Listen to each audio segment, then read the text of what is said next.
sick. I was like, what? I guess you just hit the fucking wave at it, right? That's sick. Well, we back. Yeah, we back! We back in here. Back in it again.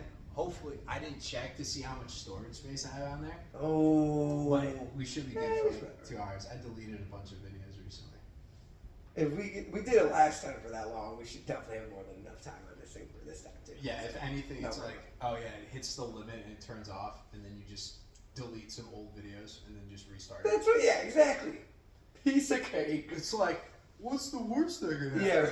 Like, oh God, one cut? Right. Dude, somebody crucify my ass. They'd be like, oh my God, he edited? Why? Holy shit! You can't do that. Because hey, none of that. Yeah, you can't do that. Yeah. That's against the rules. I think sometimes the most editing I'll do is like, I have this background track that I'll put on some where it's at 528 hertz, which is just like a very relaxing tone. So it allows people to kind of like come into the present and like sit here like they're almost with us. Yeah, that's nice. On the couch. Because I get it, dude. I do that sometimes where it's like I'm watching a movie, I'm scrolling through my phone, and I'm eating something at the same time. For sure. It's like how many different little pieces of dopamine hit do we Yeah, that's a good point though. But that is what everyone does though. Come on. Yeah, dude. We all are culprits of doing that. I Yeah, do it too. I'm watching this, I'm doing that.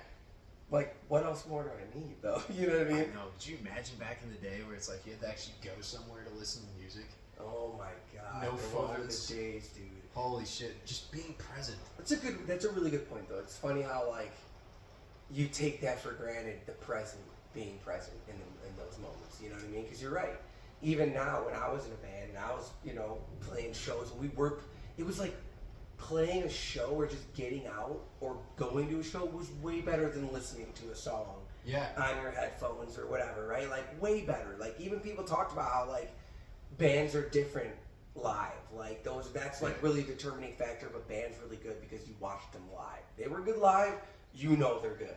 But if they sucked live, you're like, this is more of like a studio band. They're only good in the studio. Yeah. I think. You know what I mean?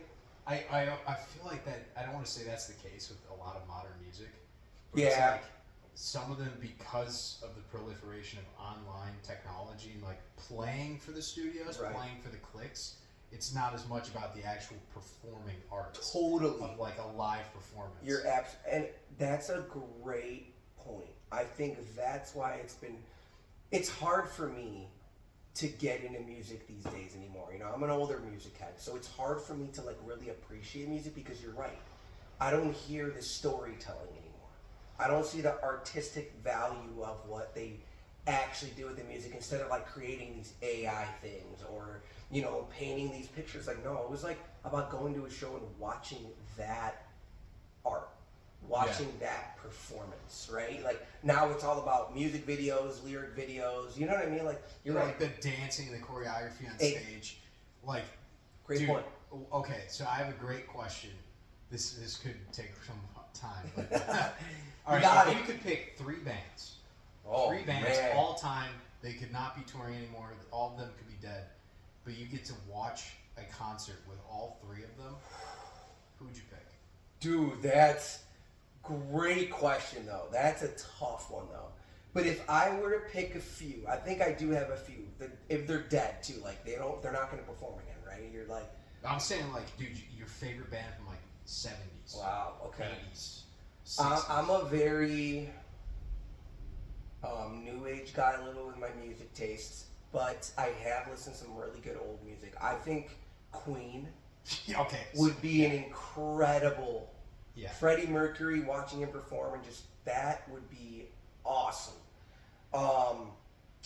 Maybe I don't know if like the guys in Journey are dead. Journey's a great one. Yeah, I think they are a good band. I've like just from seeing videos, those old school bands like that. Yeah, like Queen, Journey, Boston's great. Yeah, that's Electric a cool Lights Orchestra. Like, some of those I remember growing up and just listening to like this cassette tapes. Yeah. The old, I think it was like the Town and Country, like the old fucking mom minivan. Oh my. My dad would just, the speakers would be. Tape days were the best though. That's cool. Yeah. It was just like all the music was real. Yeah, it really was. I agree with that. Even the 90s. Yeah. I feel like early 90s, late 90s, that whole period music was really emotional, and it was really about the feeling of the music. It wasn't so about being like articulate. Like I feel like the 70s and 80s were like hair metal, where they had these leady, you know, it was about the guitar work, and you know, where like the 90s was more like of an emotion. Music was played like this, like heavy music, and grunge came out a little harder in that time, and like again, it was emotional. Screamo started kind of coming out. People were like, that's an emotion, and even just 90s alternative was really great. You know, you listen to like Alanis Morissette, or you was Linkin Park. Linkin Park is 90s, yeah. Like, you know what I mean? Like even Linkin Park, like again, the music wasn't so like even metal today. Metal is technical in a sense. There's technical things. That's why a lot of people don't like metal. But yeah, I think those are kind of some of the bands that I would like to see live again, and that performance I think would be epic. I think that would be really cool. Which one was the third? Oh, I think I said Queen. I said Journey. The third one, I didn't get a third. The third one, I would say, band that's not around anymore that I'd love to see. That's a tough one. I don't know. I think just a band that I haven't seen, those are the only two I can think of right now. Oh, Prince. Okay. I think watching Prince would be really cool. He's another guy. I don't think he's dead. Prince isn't dead or anything, but I don't think he performs anymore. I don't know if he has shows or anything, but he's another one. In his prime would be sick to watch. He's a performer. He was, you know what I mean? Like you're Prime Prince. That'd be like, it's not even my taste of music, but it would be like a pleasure to watch somebody that's that massive. Right. It's kind of like a Michael Jackson. Yeah, that's It's like, I'm not gonna. It's not my cup of tea, but he's so good. He's like, he transcends. That's a cool one. Yeah. Humanity. Like, it's not him anymore. It's like, dude, that's God. You're right. He took a vessel and was like, yo, this movie. That's kind of cool that you said Michael Jackson. That's a good one, dude. That's another one I would probably put up there that I'd love to see perform live. Michael Jackson is incredible. I like all kinds of music too. Pop, alternative, rock, country. I love some country, you know, like I like a little everything, you know. Yeah. But yeah, that's a good one too, man. That's a really good one. So okay, so let's jump around like we did last time. I think we were talking about a few good things. I feel like earlier before we got on here. Yeah. And I think we talked a little bit about when we got in was fitness. That was cool. And relationships. Okay. Women. Gotta talk about women. Ooh. So like I feel like in today's day, dating's a big thing. We know dating is big in social media. It's big in just every day. You're in the dating world, or maybe not. I mean, like whatever. But yeah. What would you say? How do you categorize when you're gonna approach a girl? You like a girl, like I was kind of telling you. You like a girl. You see her. You want to approach her. How do you get this? What's the energy that you get that you know this one's the one? Not maybe the one, but she seems great. This one's going to be a good one. I think I got to keep trying. I got to keep talking. I got to keep honing in on who this is. Or when do you know the energy isn't there? The vibe, that frequency isn't right. And you got to get away. You tried. You liked her, but now you're knowing that something is not right there. So, like, how do you characterize those things? Like, especially when you're approaching somebody and you want to be with someone. Because I feel like I have a lot of friends that are in the single world, and I think that's their issue too. Is like either categorizing when it's a fit and when it's not a fit, and what is good energy? What is the energy that you should be trying to attract, and what is the energy that you shouldn't be? That you probably shouldn't be wanting to try to be with a girl like that or a guy like that. Men and women, same thing. Loaded.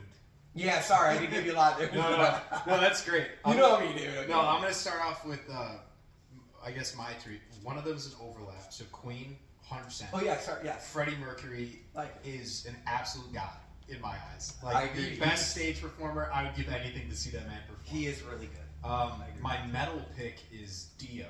Ooh. Which I think he's the best storyteller ever in music history. That's cool. As far as like metal music goes, and he's like, dude was like 5'4", exactly, and belted. But he's good. Like the voice was insane. And then I have to give to Linkin Park. Like, yeah, that's a good one. Those got me through some of my early years when I was like angstier and depressed, and they actually started the journey of like looking inward. Right. In a yeah, lot that's of cool. ways. And I was like, okay. So I can see that with Chester and Linkin Park and doing that. Those songs were very, now again, 90s, meaningful, in depth, in your body. Like all those, oh my God, so good. Such good music. That is great music. That's cool. That's okay, so I'd say for me, everything boils down ultimately to energy at the end of the day. So like when I see somebody, it's less about the physical looks. I think how you look on the outside is usually a direct reflection of how you take care of yourself on the inside. Totally. To a degree. Okay. And I think that's where we get stuck a lot in modern day society, because there are some women, for me personally, that I wouldn't approach because I can tell that the vibe they're at is one in which they're looking for external validation. Right, okay. And so there's got to be something underlying that inside of them where it's like, you know what I'm talking about with the certain attire that we wear, where it's like a complete lack of clothes. You're not doing that really because you love the way you look. You're really trying You're doing it because you need the compliments, because you actually have low self-esteem. I get that. So a lot of it is like, I try and avoid certain energies that I see. Like if somebody is like really finicky and they can't make eye contact at all, it could be a sign that like, oh, they really like me, so they don't want to let me know. But that just tells me that they're into playing games. That's a good. So I kind of go for the ones that are genuinely there, and I'm kind of one of those people that I analyze how you carry yourself. Why you're doing what you're doing. That's awesome. Instead of what you're doing. Exactly. I don't care if you're lifting weights, if you're doing cardio, if you're swimming. None of that shit matters to me. Right. It's why you're doing it. I think if we go back a little bit, like I love what you said, and I think people need to hear that, is you said, if the person looks a certain way on the outside, it's probably them reflecting who they are on the inside. So if there is someone, we're talking about fitness, you want to be someone that's in shape. If they're not in shape, they don't take care of their body. And I get you said sometimes. Yes. That's the kind of visual you're going to get. Well, they don't take care of their body, or they don't care about certain things, or they have messed up teeth, or they, you know what I mean? Like they're not. Some of them are higher weighted than others, because like you might have a situation where like prohibitive with money and stuff, like you couldn't get dentist work done, and let's say something happened when you're young, so like you can't fix your fucking teeth. Yeah. Right. So I'm not gonna judge you. I try my best to never judge anyone for the way That's they look. beautiful. That's beautiful. But more so importantly, I always want to analyze why people move and act the certain way they do. And so like if I see the person that is just very calm, they're collected, they're moving through their life sort of gracefully, they're nice and open with everyone, and they're not just like kind of squirrelish and like looking away, like let's say they have messed up teeth. Okay. But they're still open to have conversations with people, and they're smiling, they're laughing, having a good time. That is great energy. I will have a conversation with that person. I'm not going to judge them just because they got some fucked up teeth. I mean, shit, dude, they could be British. Yeah, right. like, you never know, dog. You never know. That's a good one. But it's like the sort of like judgmental types where I could tell they're not lifting for their health, but they're here in order to get validation from others. They want all the attention, they want that validation, they want to just have people like putting them on a pedestal and bending down, worshiping them. That's the type of energy that repulses me, and that's a lot of what's going on in society. I think we talked about that last time. We like did. The bell curve, where it's like women are centralized in the middle. That's right, yes. Right now, and that's like pride. And so like there's a lot of very beautiful women out here, but they can't get past that judgment stage internally, because it's not really about anybody else, it's only about you. And so at the end of the day, it's a lot of them, why are you doing the things you do? Is it because you actually love your health and you realize that down the road you're going to be joyous, you're going to be able to go on more hikes, do all the things that you want to do with your kids one day, and that's why you're in the gym? Or is it really because you think you're better than everyone else and your presence is a gift to I get that. everyone else around you? And so like using your discernment to see like why people do the things that they do is probably the best way to pick up on energy, other than just actually having a conversation with them in the first place. So like if you find somebody physically attractive, good, that's great. You should probably just like go have a conversation with them, because the more you let your thoughts dictate your actions, the more you're going to suffer. Yeah, I see what you mean. Because do you think that makes it more too if you think about what you're going to do, or you think about those actions instead of just going for it? Maybe you become a little bit more scripted. You know what I mean? It's inauthentic. That's what it's kind of like. Yeah. It's not as authentic, right? Yeah. And also, the way I like to see it is like nothing truly good ever comes from thinking too much. Right. Like you could cope and say, "Oh yeah, but I thought about something." And I was like, "Shut the fuck up." Yeah. Because like if you see somebody and you're immediately drawn to them, there's something about them that you're drawn to. The second you start thinking, what's going to come into your mind is fear, for sure, and doubt and uncertainty. Like, oh well, they probably wouldn't go for me. For sure, right? For sure. But if you just went and acted on it immediately, like acted on your intuition, things would end up better, and it's more authentic. I agree with that. So there's no way, for the most part, unless this person has really fucked up negative energy, right? That's the best way to figure out if somebody's energy is jacked up, is to just go and not have any type of precognizance or whatever the fuck. Yeah, pre-notions, I guess. Pre-notions of like who they are, what they are, what they care about in life. Like, let them dig their own grave, or let them put the ring on their own finger. Yeah, that's a good dude. Like, remember that one. That's a good one. Genuinely speaking, like, that's cool. Yo, and there's some like I have types. Yeah, I think we all have types, of course. Because there are some girls that I am like head over heels attracted to. Totally. Totally. All the boys, some of the guys there are like, that chick's mid, or she's chopped, or whatever these fucking terms are that they use. Yeah, that bring that generation. I don't know anymore. And I'm like, you guys, and the thing is, you just don't see the same thing I see. Right. But I'm not going to change my movement based off of what you tell me to do. Totally. Because that means you're my fucking master. You can manipulate my emotions? Bro, that's simpish. That's a good one, though. I agree with that. Because that does happen a lot. Someone else says, no, that girl's fucking not that great. Or, oh, really? A lot of men are normally like, damn, he's right. Yeah, I'm not going to go for that girl. Like, dude, you don't... I think it goes for men and women.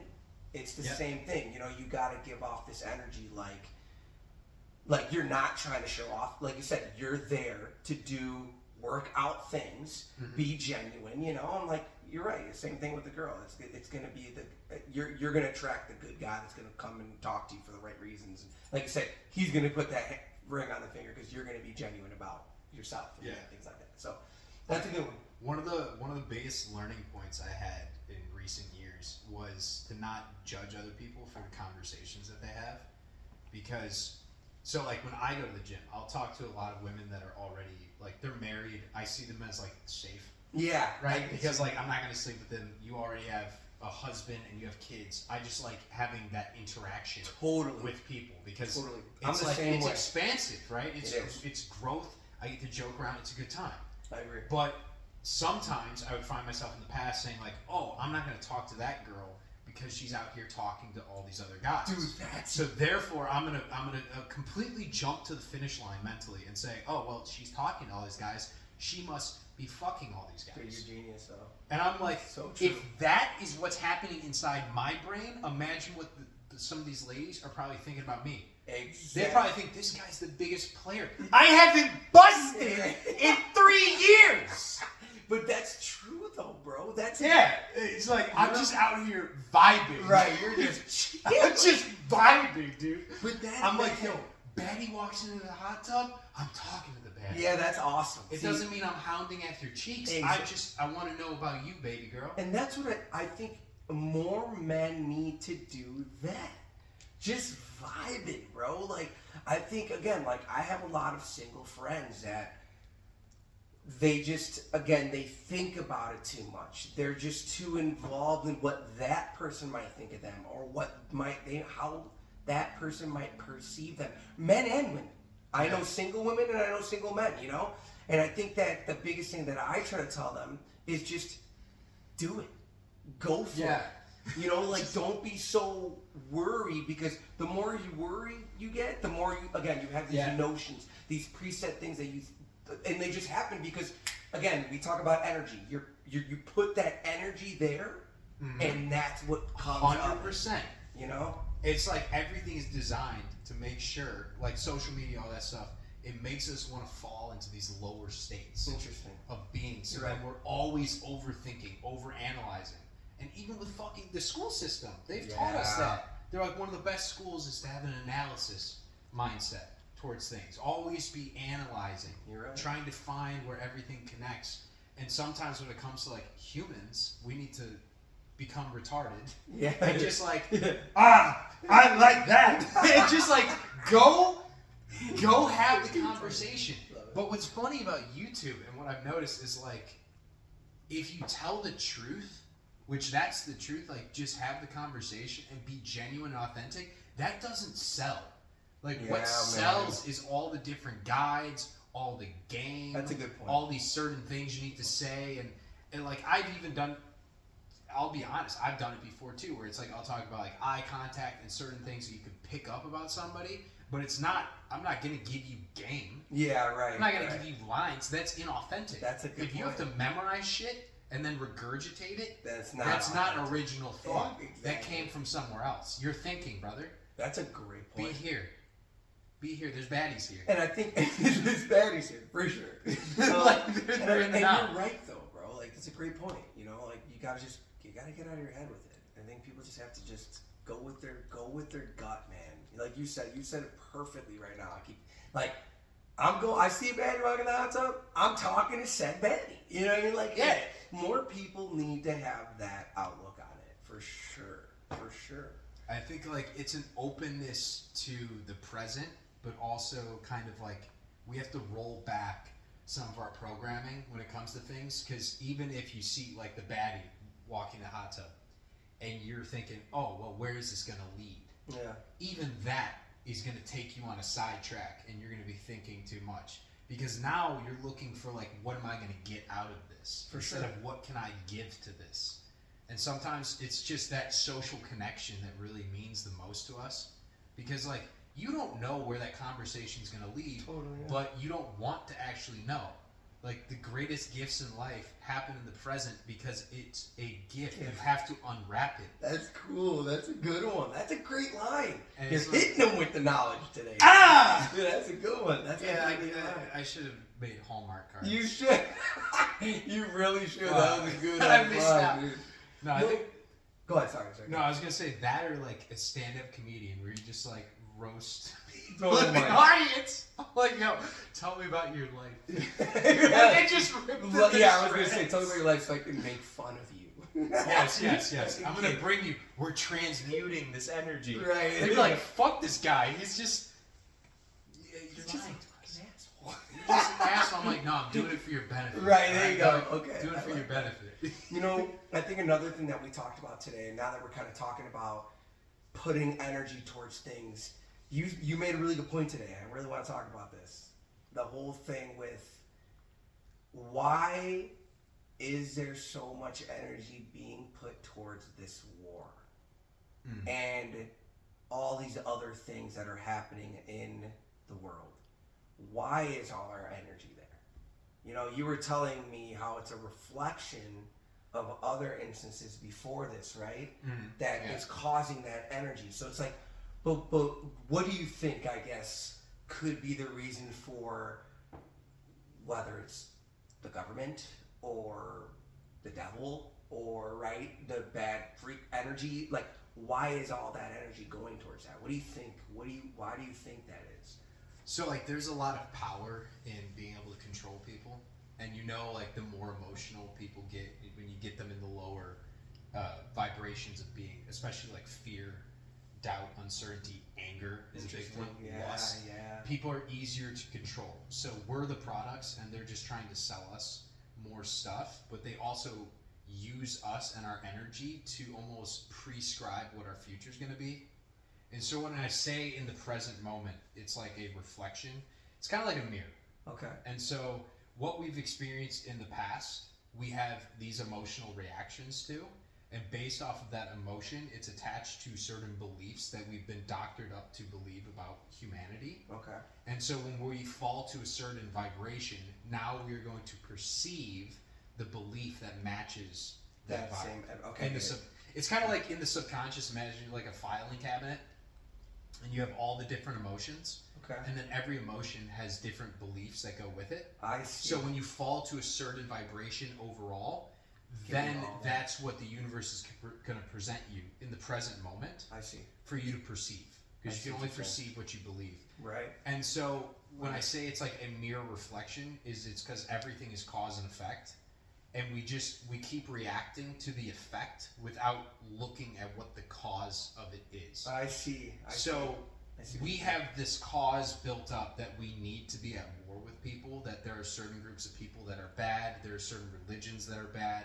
There's always this boogeyman that's out there in the ether. Totally to come and get you. Same thing with crime, same thing with like test scores, whatever it may be. Yeah. You have all these beliefs, and so they project it to us on the television, and they have a broadcast. So I can get into some of the Dude, this is great. The creepy stuff. So television is telling a vision. Right. So they're trying to get you on board, get your conscious awareness moved to that vision, a vision, and get your energy. I get it. They're siphoning energy off of us, and that allows them to then build out that vision on the world stage, because we have to perceive what we believe. Right. And so outside of time and space, God already knows everything that's going to happen. Of course. So you have all this energy from all these people moving around. And then there's this collective unconscious. You can call it the collective subconscious.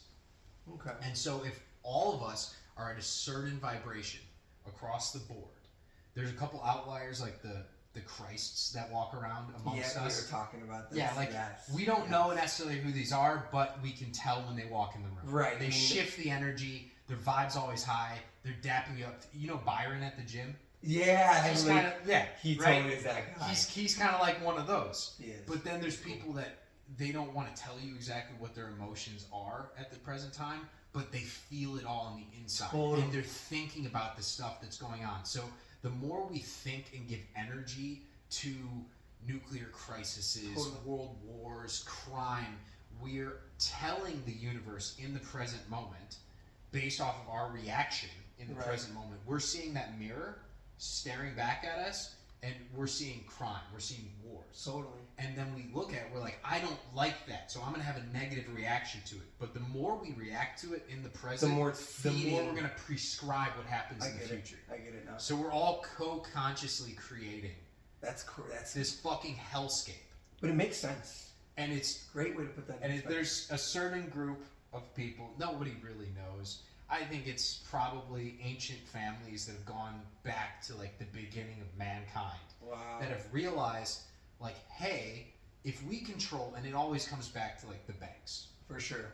You have to see like who controls all the money, who controls all the land, and what happens when they get their way and they get to basically have this scripted out play, like Shakespeare said, like the world is a stage. Yeah, the world is a stage. And so like they use it as a stage, and they put all of our energy and awareness in the present moment to build out the next act. I see what you're saying. And so like they already know what's going to happen, but along the way, they get to sell us all the products. They get to take more of our autonomy and our sovereignty away from us as souls, because we're outsourcing all of our consciousness to this belief system. Oh, this information structure, this party over here, this flaw in humanity over here. So we're focusing on hell instead of being consciously present in heaven. Yeah, totally. I see what you're saying. And so like that's the beautiful part and the sickening part is like when humanity has their mass awakening, which is coming. Yeah.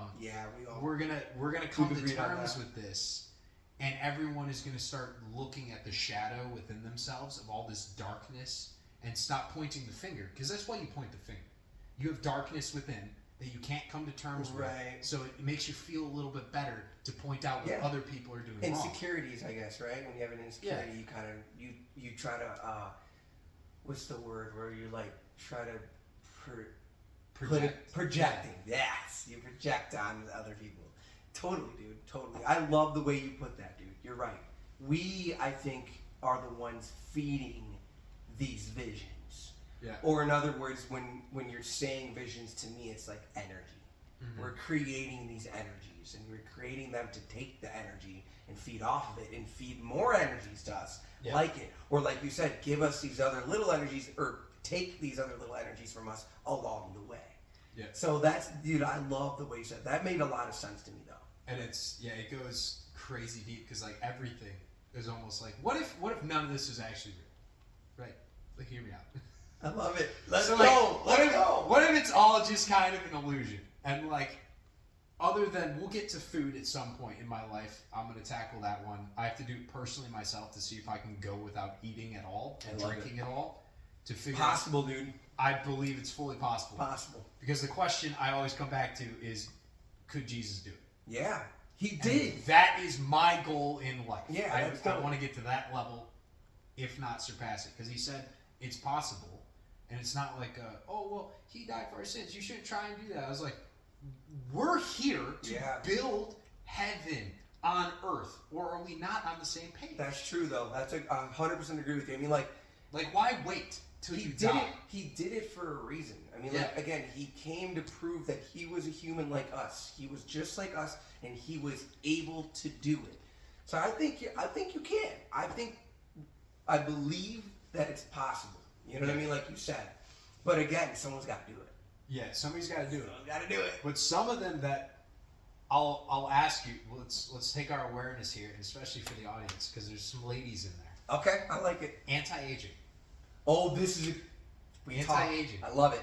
I love it. What's really heinous that they don't tell you about it is the more that you focus on something, the more you're going to attract it. So the more that you feed your energy, your consciousness to, whether it's like a skin cream or a certain pill or a prescription or any product for that matter, essentially what you are telling your subconscious brain is, I need to take this thing outside of me in order to evade some type of consequence in the future.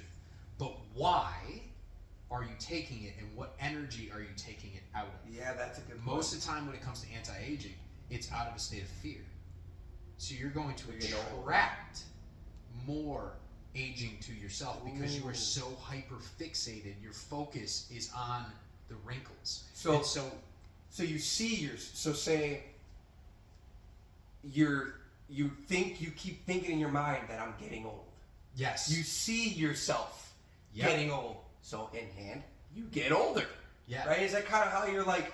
You're reacting to it. Yeah, okay, exactly. You're reacting to it. That's cool. And so there are people, and I've experienced this in my own life. I look younger now than I was when I was 22. For sure, I see what you mean. Because you weren't probably so fixated on maybe growing up. Yeah. You're like, oh, now you're just like, I'm here, I'm present, this is who I am. So you're not even thinking about aging. You're not thinking about age. Yeah, I'm not worried about it. It's just a number. Like, we only ever have one birthday. Right.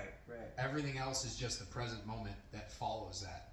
But the whole construct of time is only existent here in this realm. We have time and space here. Right. But in the higher realms, like of God and Source, there is no time. There is no space. It's just the present moment. And so, like, as long as you're within that present moment and you're not fearful, right? Because that's what aging is. You're in fear of that. You're going to get older because you over-identify. You have this attachment that you have a limited amount of time here. But, like, why are you worried about that? Because there are people, and I know there will be those, and, you know, I've had that thought too, where it's like, yeah, but you still probably have to die. For sure. However, there have been individuals throughout history that have been written down as living hundreds of years. And when they do go, are they content? Are they happy? Right. Are they actually present? Is their job fulfilled? Right, that's a good point. Yes. Because all of us come with like a predestined, I don't want to say predestined, but like a plan, a blueprint for our life. For sure. And so like as long as that blueprint keeps expanding and growing because you become one with the Father above, then you always have something in the present moment to be doing. You always have that divine action to be taking. Right. But what leads to most of the aging is we're not taking that divine action, and so we overanalyze our situation. Right. And we look around us when we don't really have to. You don't have to look at the outside world almost ever at all. You don't. Like, there's always something within that you could be doing, you could be achieving, you could be expanding, you could be growing. And so when your focus is there in the present moment, there isn't any thought of, oh, well, I'm getting older, I'm getting aged, I have wrinkles. Yeah. Like, those are all byproducts of overanalyzing, overthinking. Now, does it make you, now going back to, like we talked about, yes, women using those things, creams and all that stuff, like, okay, now we talk about relationships and we talk about energies and, like, is that something that you also look at a woman, if she, say a woman, you meet a girl, start dating her, and she likes doing fucking, what's those shots? Botox. I don't even talk to those ones. Right, see, like, that's what I'm saying. I feel like, for me, I know people, we've talked about it, that do want to get lip injections or do things like that. Do things. For me, I just feel like, again, that is energy wasted. You're focusing on something about yourself that you think needs to be better, when in reality, like you said, you should be focusing on things that you know you can, that are, and you are ready to be a better person, or, you know, like, again, I think that's a I think it's a lack of self. I was just gonna say, like, you don't really know yourself, I guess. Yeah. You know, like, because like the thing with Botox, because like I'm sure maybe there'll be a comment about it. Who knows? I hope so. Me too. But a lot of the times with those things, you have to always go back to like the root cause of like why are you getting the Botox? And so like there's a couple answers that you come to, and it's like, oh, I'm getting it for people outside of me. Well, why are you getting it for people outside of you?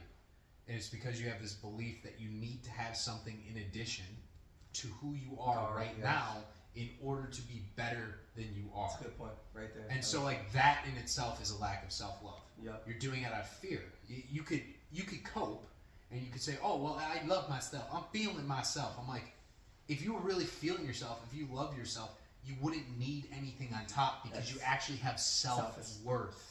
You're right. You know yourself. You're comfortable. You know yourself. That's a good point. And so, like, it's usually something like that, and that's the same with makeup.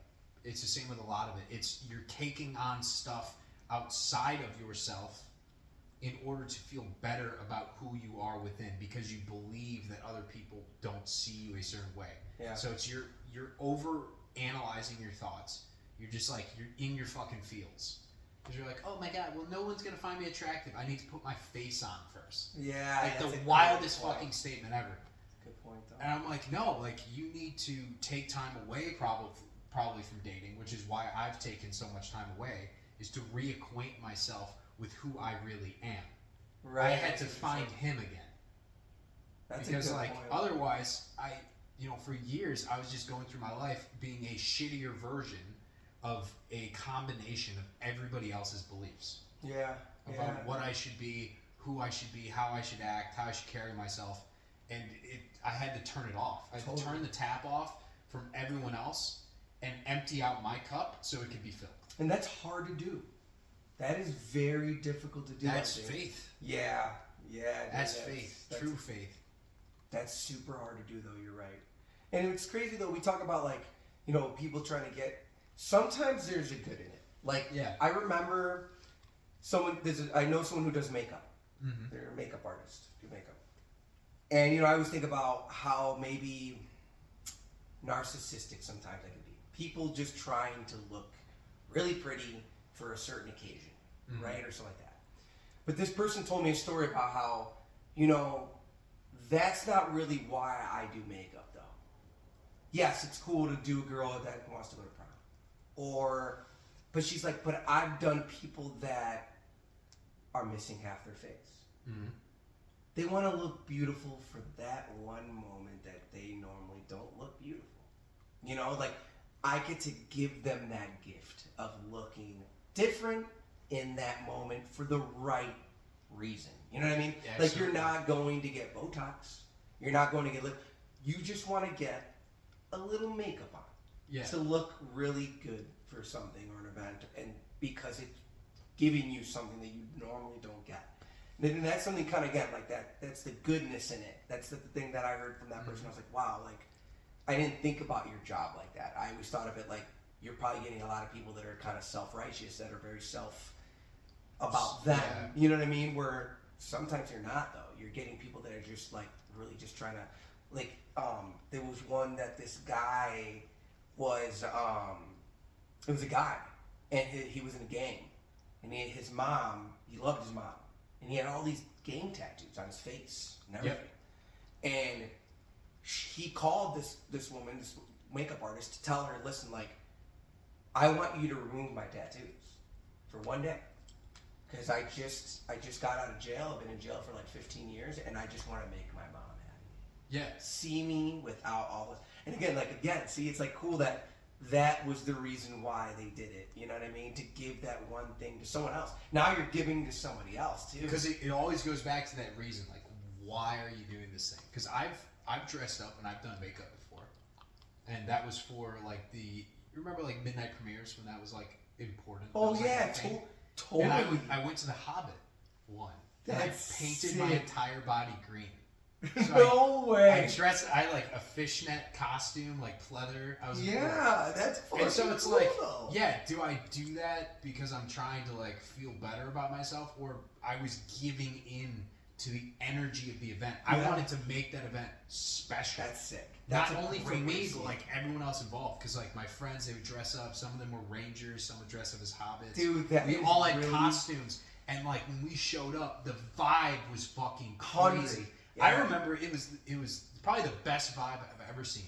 It's a great at a movie was the what was the name of the movie? It was the cool. Episode 3.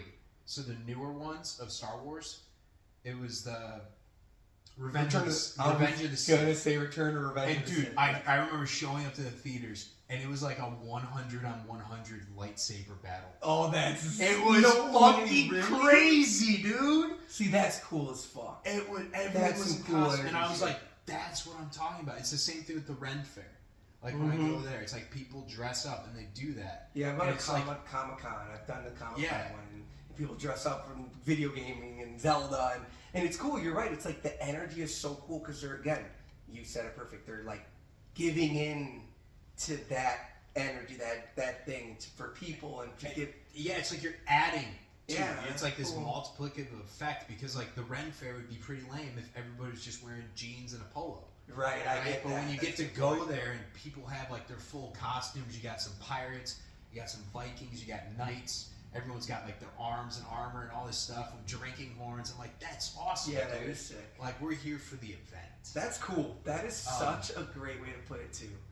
That's cool. Yeah, because like I don't want to shit on makeup too much, but I more so see it as like I want to ask that individual, and they need to sit with it.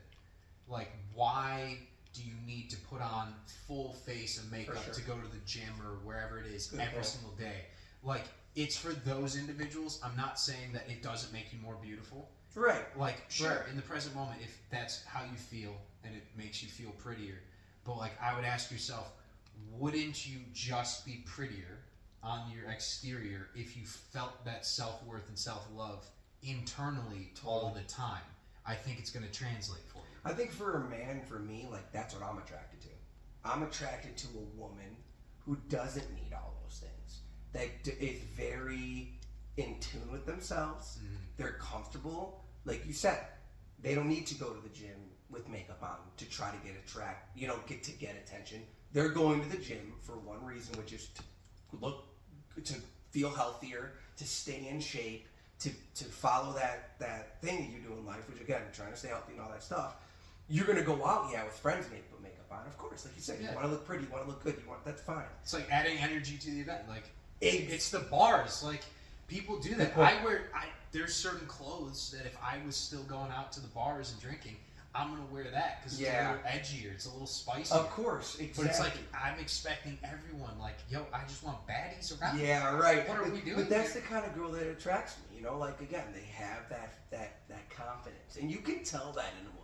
Men can see a girl that you're like, wow, you're really pretty, and you're not wearing any makeup. I could tell you don't have any, but you're still really confident in your skin, and it's sexy. It's hot. You know what I mean? And again, I think more guys, and this is in my opinion because I have other friends that think about this a lot, like more guys do look at the physical. How a girl looks in that moment instead of who is that girl. And I think women do the same thing. They look at a man and they go, physically first. Is he in good shape? Does he have a pretty face? Does he have a nice nose? Instead of, who is this guy? Yeah. Who is this person? Why are they doing what they do? Why do they come to the gym? That's what I love about having conversations with people in the gym in general. You really learn about people, men and women. There's tons of guys that I talk to in the gym, and I'm like, dude, you're fucking cool. Like, you're a random guy. I don't even know who you are, but you have a great story, or you do these things, or you do those things. Same with women. You know, I talk to a lot of different women at the gym. Like, hey, you know, I know you or I don't, but it's interesting to get to know certain people at the gym. You know, again, so. Which is like a lost art that we're able to do that. I think I get a lot of comments on that, especially like, oh, well, how do I know and how do I approach? I'm like, when was the last time you just talked to a woman in general? That's a dude. Because I think the biggest issue is not like if they're going to reject you or not. It's internal. You're having a attachment issue to sex. Right, yes. Where it's like you can't move past the attachment of like, if I talk to this girl, it means I want to have sex with her. Dude, that's such And we need to like remove the two. Almost like, I'm not saying get out your magic erase marker and just like take her vagina off. For real though. So erase her titties. Treat her like she's a 12-year-old boy. Right, exactly. But do you think it's the same thing with women? If a man comes and talks to her right away, he's trying to bang her. He's trying to fuck her. I think a lot of them, and I don't want to say that that's how everyone is, but to a degree, don't we all have that programming in us? It's like social media. Like, you see all these clips, all these videos, you watch Netflix and all the movies and stuff, so it's like you see all these instances of people walking into a bar, and immediately the first thing out of the guy's mouth is like, damn, there's a lot of pretty women here. And immediately it's like they're training us that like, yes, when we go to these places and anytime there's any type of interaction between the sexes, it's always about sex. That's a good point. That's a really like, we're very attached to clapping cheeks to just have a conversation. And so I think that's what keeps us from just having a conversation. That's a good point. But I think it's embedded in us. It's like, it's sad. It really is. It's sad, but it really is like programmed in us. Like you just said it. It's in movies. It's in every time there's an interaction with the opposite sex, it's gotta be a sexual one. There's some kind of like sexual thing. And it's like, I agree, like what happened to just having a conversation with somebody? Talking to the opposite sex and just saying, what do you like? Why do you do what you do? What are you here for? Where do you live? Like, you know what I mean? Just no one has those conversations anymore. You're right. It's kind of, it's like the effect, going back to like cause and effect, like cause, you have social media. So you have all these people posting pictures of themselves. A lot of them, like, you have nudity, you have porn. For sure. You have the dating apps. You have fucking Love Island. Yeah, all the other reality TV shows. You have yeah. The Bachelor, The Bachelorette. So it's like, we see all of this, and then we go back into our day-to-day life, and I think a lot of people have that idea in the back of their head that, like, the meaning of life is like, yeah, I'm going through this journey, and I'm going to find my partner, but, like, you had this over-attachment that, like, everybody is your partner, and so you can't talk to anybody. Oh my God, that's a good one. So it's like, oh, well, if I go talk to her, it means I'm interested. No, you can just fucking go talk to her. Yeah, that's... Like, you can actually just have a conversation and keep your dick in your pants. Right, totally. But, like, that starts, the physical dick staying in the pants starts in the heart and in the mind. Yeah, totally. No, like, you're right. You're watching too much. There's just too many ass cheeks just blasting your brain. Just, like, chicks in the face. Like, ah! Sure, just, right. Just smashing little motorboat and shit. Yeah, so, like, it's hard to, like, remove yourself and just see. And that's the sick part that, like, especially porn, I like to say that's what it's done to us, is the over-sexualization has made it so women are almost just like fresh meat. Yeah, that's a good point, though. You're right. And they're not humans. Yeah. They're like fuck dolls. You just have to go and pick out which one you want. And I'm like, no. Yeah. No. Like, we're all playing this game together. You get one at the end of the day. Like, unless you're into the polygamy and all that other bullshit. But, like, you're gonna... No judgment. Yeah, like, if you want to get married, if that's your path, like, that's one person, but you're not going to remove your ability to have conversations with the other 7.99 billion. Right. You're right, though. That's a great point. Like, that's a great crazy. point, too. Yeah. You're right. Again, I think these are good things and conversations because I feel like that is things in the world today that a lot of men and women women struggle with is having real relationships. I mean, like, look at our divorce rate is up. Our fucking, like, dudes are killing themselves over girls. Like, you know what I mean? It's just, like, crazy. Like, you're right. Women are being more and more, you know, accepting in the world of showing yourself. If you don't show yourself more than another girl, you're maybe not as ready, or you're a prude, right? If there's a woman that, you know what I'm saying? So it's just kind of like, you're right. It's like they create a lot of these narratives, and that also hurts us as men and women in trying to have these conversations. Because I do think that, I feel like even like I have buddies that are just like, yeah, I can never go talk to a girl at the gym. It's like, well, why? Is it you? It's like, no, because they're gonna think I'm trying to fuck them. It's like, but that you're thinking that. You know, you said that again. Like, you're the one. You said it to me earlier. Like, you're in control of your thoughts. You know, like, you're thinking that. If you truly go into a conversation to have a conversation, you're gonna have a conversation. If you start to use that energy to think about all the other things, and again, it's not gonna be that way. You're right. It's gonna turn into a sexual thing. She's gonna know that. You're gonna be, you know, pushing that out to the world, and totally. It's kind of, I always like to see it as like energy precedes action in the world. So like you have all these causes and you get the effects after, but like there's this concept of like over attachment, and it can lead to like negative outcomes. And so like why there's a lot of women that experience, and this happens for guys, where it's guys are seen as creepy. Right? Yes. And there's so much creepy energy, and what creepy energy really is this like stagnant and stale, like seeping lust energy that is not going from the lust where it's like you're imagining yourself clapping this chick's cheeks, but if you don't clap the cheeks, where does the energy go? Yeah, I see it comes off as creepy. I get that. That's because like they pick up on all that lustuous energy, right? But if they don't meet it and you guys have sex, then it comes off as being incredibly creepy. It's a good one, because it's like they feel your energy. They can tell what your thoughts are. Yeah, that's a great. And so like that's what creepy guys are. It's like, and you can tell, like we see it all the time. Yeah, we do. Where it's like, dude, like clean up your thoughts. Like girls aren't gonna find that attractive because you're over analyzing too much. You're thinking about them too much. You're not taking any action at all. So you have all this pent up lust energy. They're gonna pick up on that. Right. Instead of like, if you just lived within the truth being, I find this person attractive. I don't know if they're right for me. I have to use my discernment. What's the best way to have discernment about a new person that you have never talked to before? Talk to them. Yeah, exactly. You fucking talk to them. Yeah. Crazy That's concept. crazy though. But that's a really good point. I think too, like, you know, you say it right, like that is totally creepy energy though. That's what like it is, super right? creepy. You think about it. But again, like I feel like as a woman, I'm not a woman, but I'm sure there'll be tons of questions about this or things that come up about it, and I hope more women comment I on love stuff. when the women comment. Yeah, that's great. I think they do also have good insight. But I feel like, again, it goes back to women coming into the gym to get looks.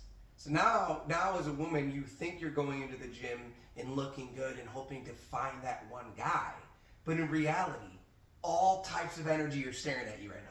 You're getting it from everybody. So again, like you said, automatically, because of social media or, you know, people and how people talk these days, it's like, it's creepy. But in reality, you kind of are doing it on purpose. You're there to get that type of, I guess, creepy energy. Eyes on you, looking at you, gawking you. Wow, like, you kind of want it.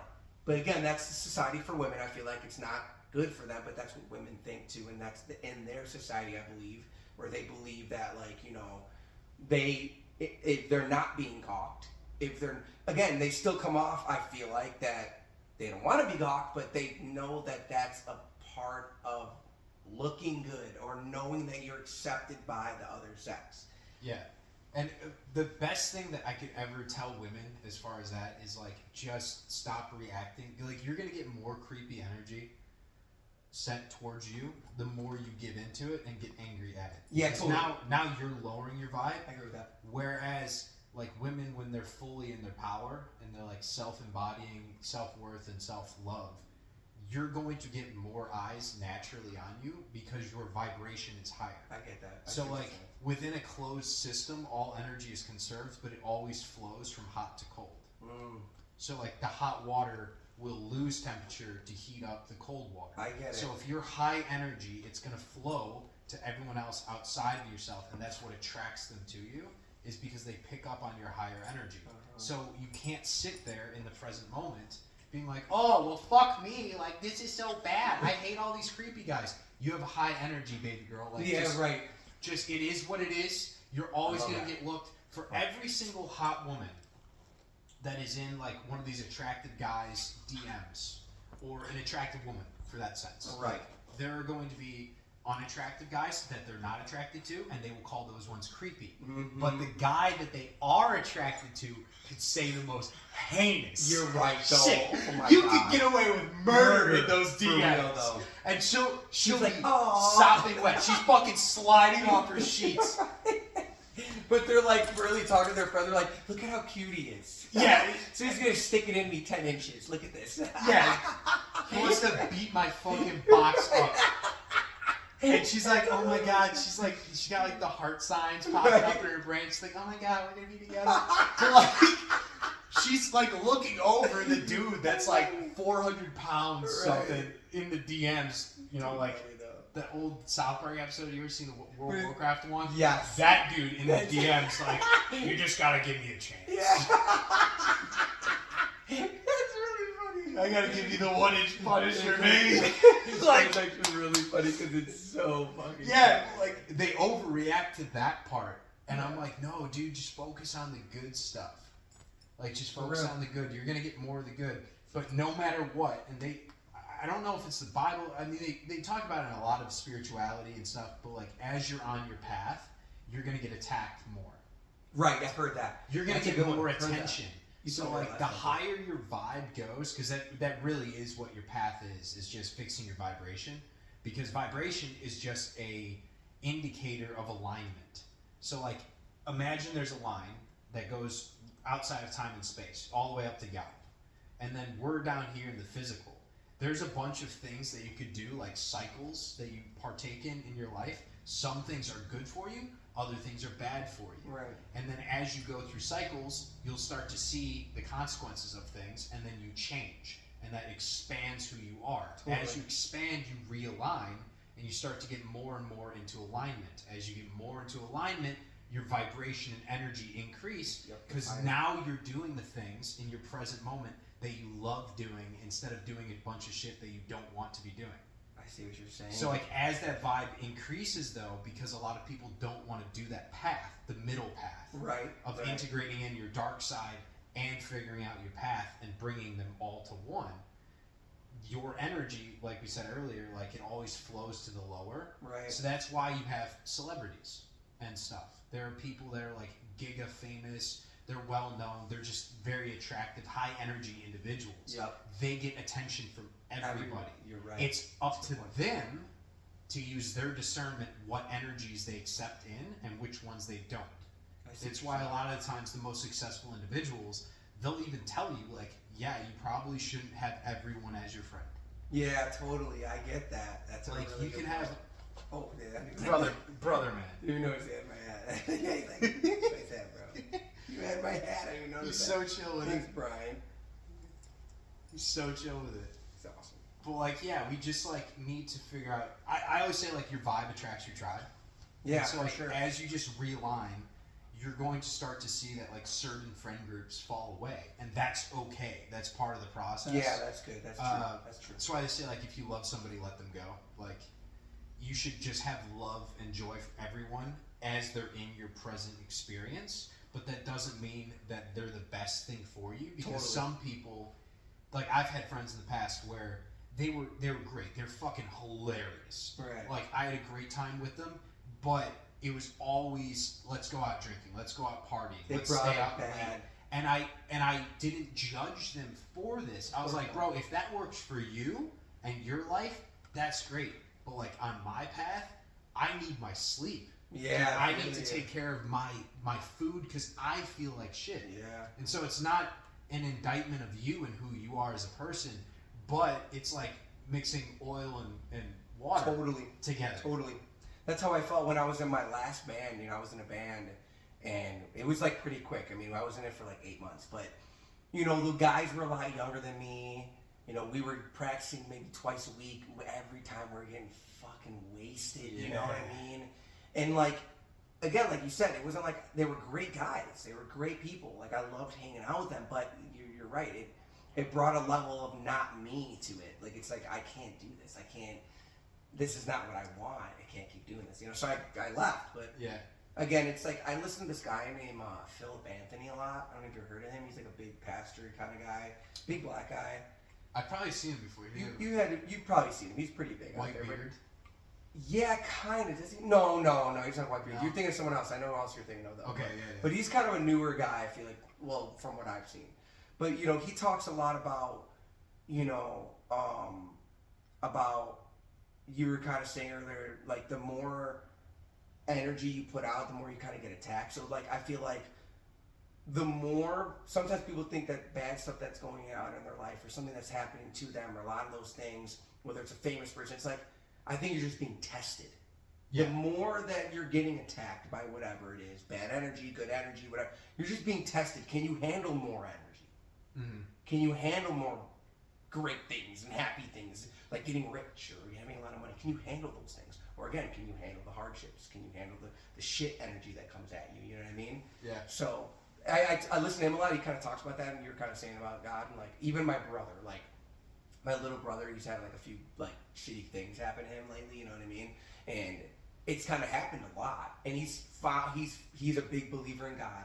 He's found God in his life the last, I would say, like 4 years, 5 years. He's really hard about it. He's very in depth with God, and he was the one to tell me, like, yeah, I'm just being tested, though.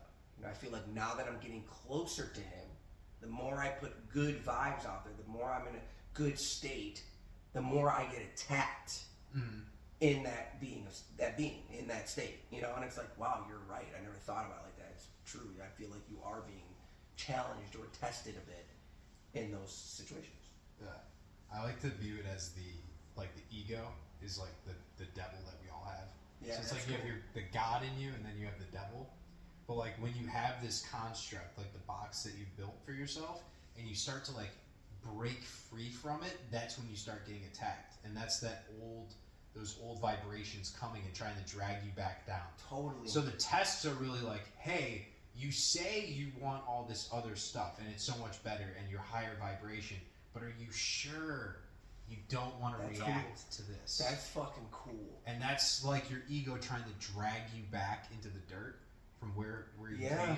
Saying like, I don't want you to change. I want you to react to this. I want you to feed me more energy. Yeah, that's crazy. Give me more of your fucking time. Give me more of your energy. That's like what we were talking about too with like Jesus and stuff and just his stories and like, you know, thinking about the life that he lived and how he lived it. It's cool to think about because that's kind of like how the devil was when he was 40 days, 40 nights in the desert. He was, you know, trying to take that energy and be like, no, you can do these things. You know, you can, you know, turn that into bread, or you know, you can. I'll give you all the kingdoms of the world. And he's like, nah, right? Like, think about that though, bro. Yeah. Like that's everything that we go through today, in a sense. Like you just said, do you want this thing? This life that you're living now is great. You're happy. Your energy is off the charts. There's this other thing. Trying to suck you back. Trying to tell you, but do you? Just like you said, do you really like that? Do you? That's that's powerful. Let me take you back. I always, like, I wish there was a way, because, like, just seeing how Jesus would have reacted, I think that tells you the entire story. Yeah, that's a good, dude. It's not so much that he said no to the devil, it's that he probably laughed. Yeah. And he was like, I'm good. You're right. Like, he didn't, no energy. He didn't get mad. He didn't say, like, oh, the devil's bothering me. Like, he just... Like, it didn't even feel like... Impenetrable. Right. He's like, my aura? That's crazy. You're not allowed in here, dog. That's crazy. I ain't gonna react to you. You don't fucking exist. Right. Yeah, you know what I do. That's wild, man. That's powerful. Yeah, you might be a figment of other people's imagination, but you don't live here. That's powerful as hell. This is my father's house. That's cool, dude. I think it even comes in even like, I guess that's kind of maybe what he was trying to say to the his apostles, right? Was that it? The 12 apostles? Is that what he was saying? No. Disciples. Disciples. Apostles. Sorry. I think you're right, disciples. Like yeah, my bad. I don't think he would care. He hated the idea of hierarchy. That's true. That's true. But it's kind of crazy because like that's when he sent them out, and he was like, okay, I'm gonna go back to his homeland or whatever, and I'm gonna send you and the 12 guys out, Judah and all that or whatever. And he's like, you're gonna be able to do what I do, which is like heal people and save people, right? So I think like that's again that same thing where he was like granting them that power, but it's because they understood they could do those things. They believed in the fact that he was real and that real thing going on, and it's like they had the power to just be like, no, I'm good. I believe in this one other thing. I know what's happening. I know, and I believe strongly that this is how it's supposed to be. So no, I want to do it. Like it's kind of crazy, and that I think that's what gave them powers, right? That gave them the ability to do incredible acts. You know what I mean? Yeah. It's crazy. That's really cool though the way you said that. That was really cool. I totally agree. I see it as like the absolute faith that they had, because like I wonder to a degree, like you could have somebody like a Jesus, let's say they have magical healing powers, and say, oh well, you can do this too, but the person doesn't believe you. Yeah, right. I don't think they can heal if they don't believe, but it's really the faith that's the important part of the story. Totally. That they like had the faith that yes, I can do these works. Right. Because I believe in that higher power. They actually start to align themselves to the higher power. And I love that because you were saying earlier too, and that's what I love about what you said when you were saying about like we all are God. We all have God in us. You know, yes. You're right. Like that's again what he was probably trying to prove is you guys have this ability. You just gotta believe. Yeah. You gotta have faith. You know what I mean? Like that's cool. That's again a powerful, powerful thing. It is to realize those things. You know, to be able to say no when it comes to fitness. You know, you're trying to be in shape. You want to eat that candy bar. It's right there. It's freaking trying to take that energy. It's like, no, I don't want it. I don't want to eat that candy bar. I know what I want for myself. I know what kind of diet I'm on. I know. Like that's so hard to do in real life. You know, it's kind of cool. Yeah, I think the big thing with fitness, and I hope this changes across all of humanity, is the way we've been going about doing it, because we do it actually like backwards. For sure. So it's like we react to that mirror in the present moment, and we say like, oh, I don't like the way I look, so therefore I'm gonna go work out. Okay. But the entire time you're in like that lower sort of vibe, so you don't probably want to be there. You probably don't want to be working out, but you're doing it spitefully. I see what you mean. But where the true magic of losing weight actually comes from is when you move how you identify yourself and what you believe about yourself.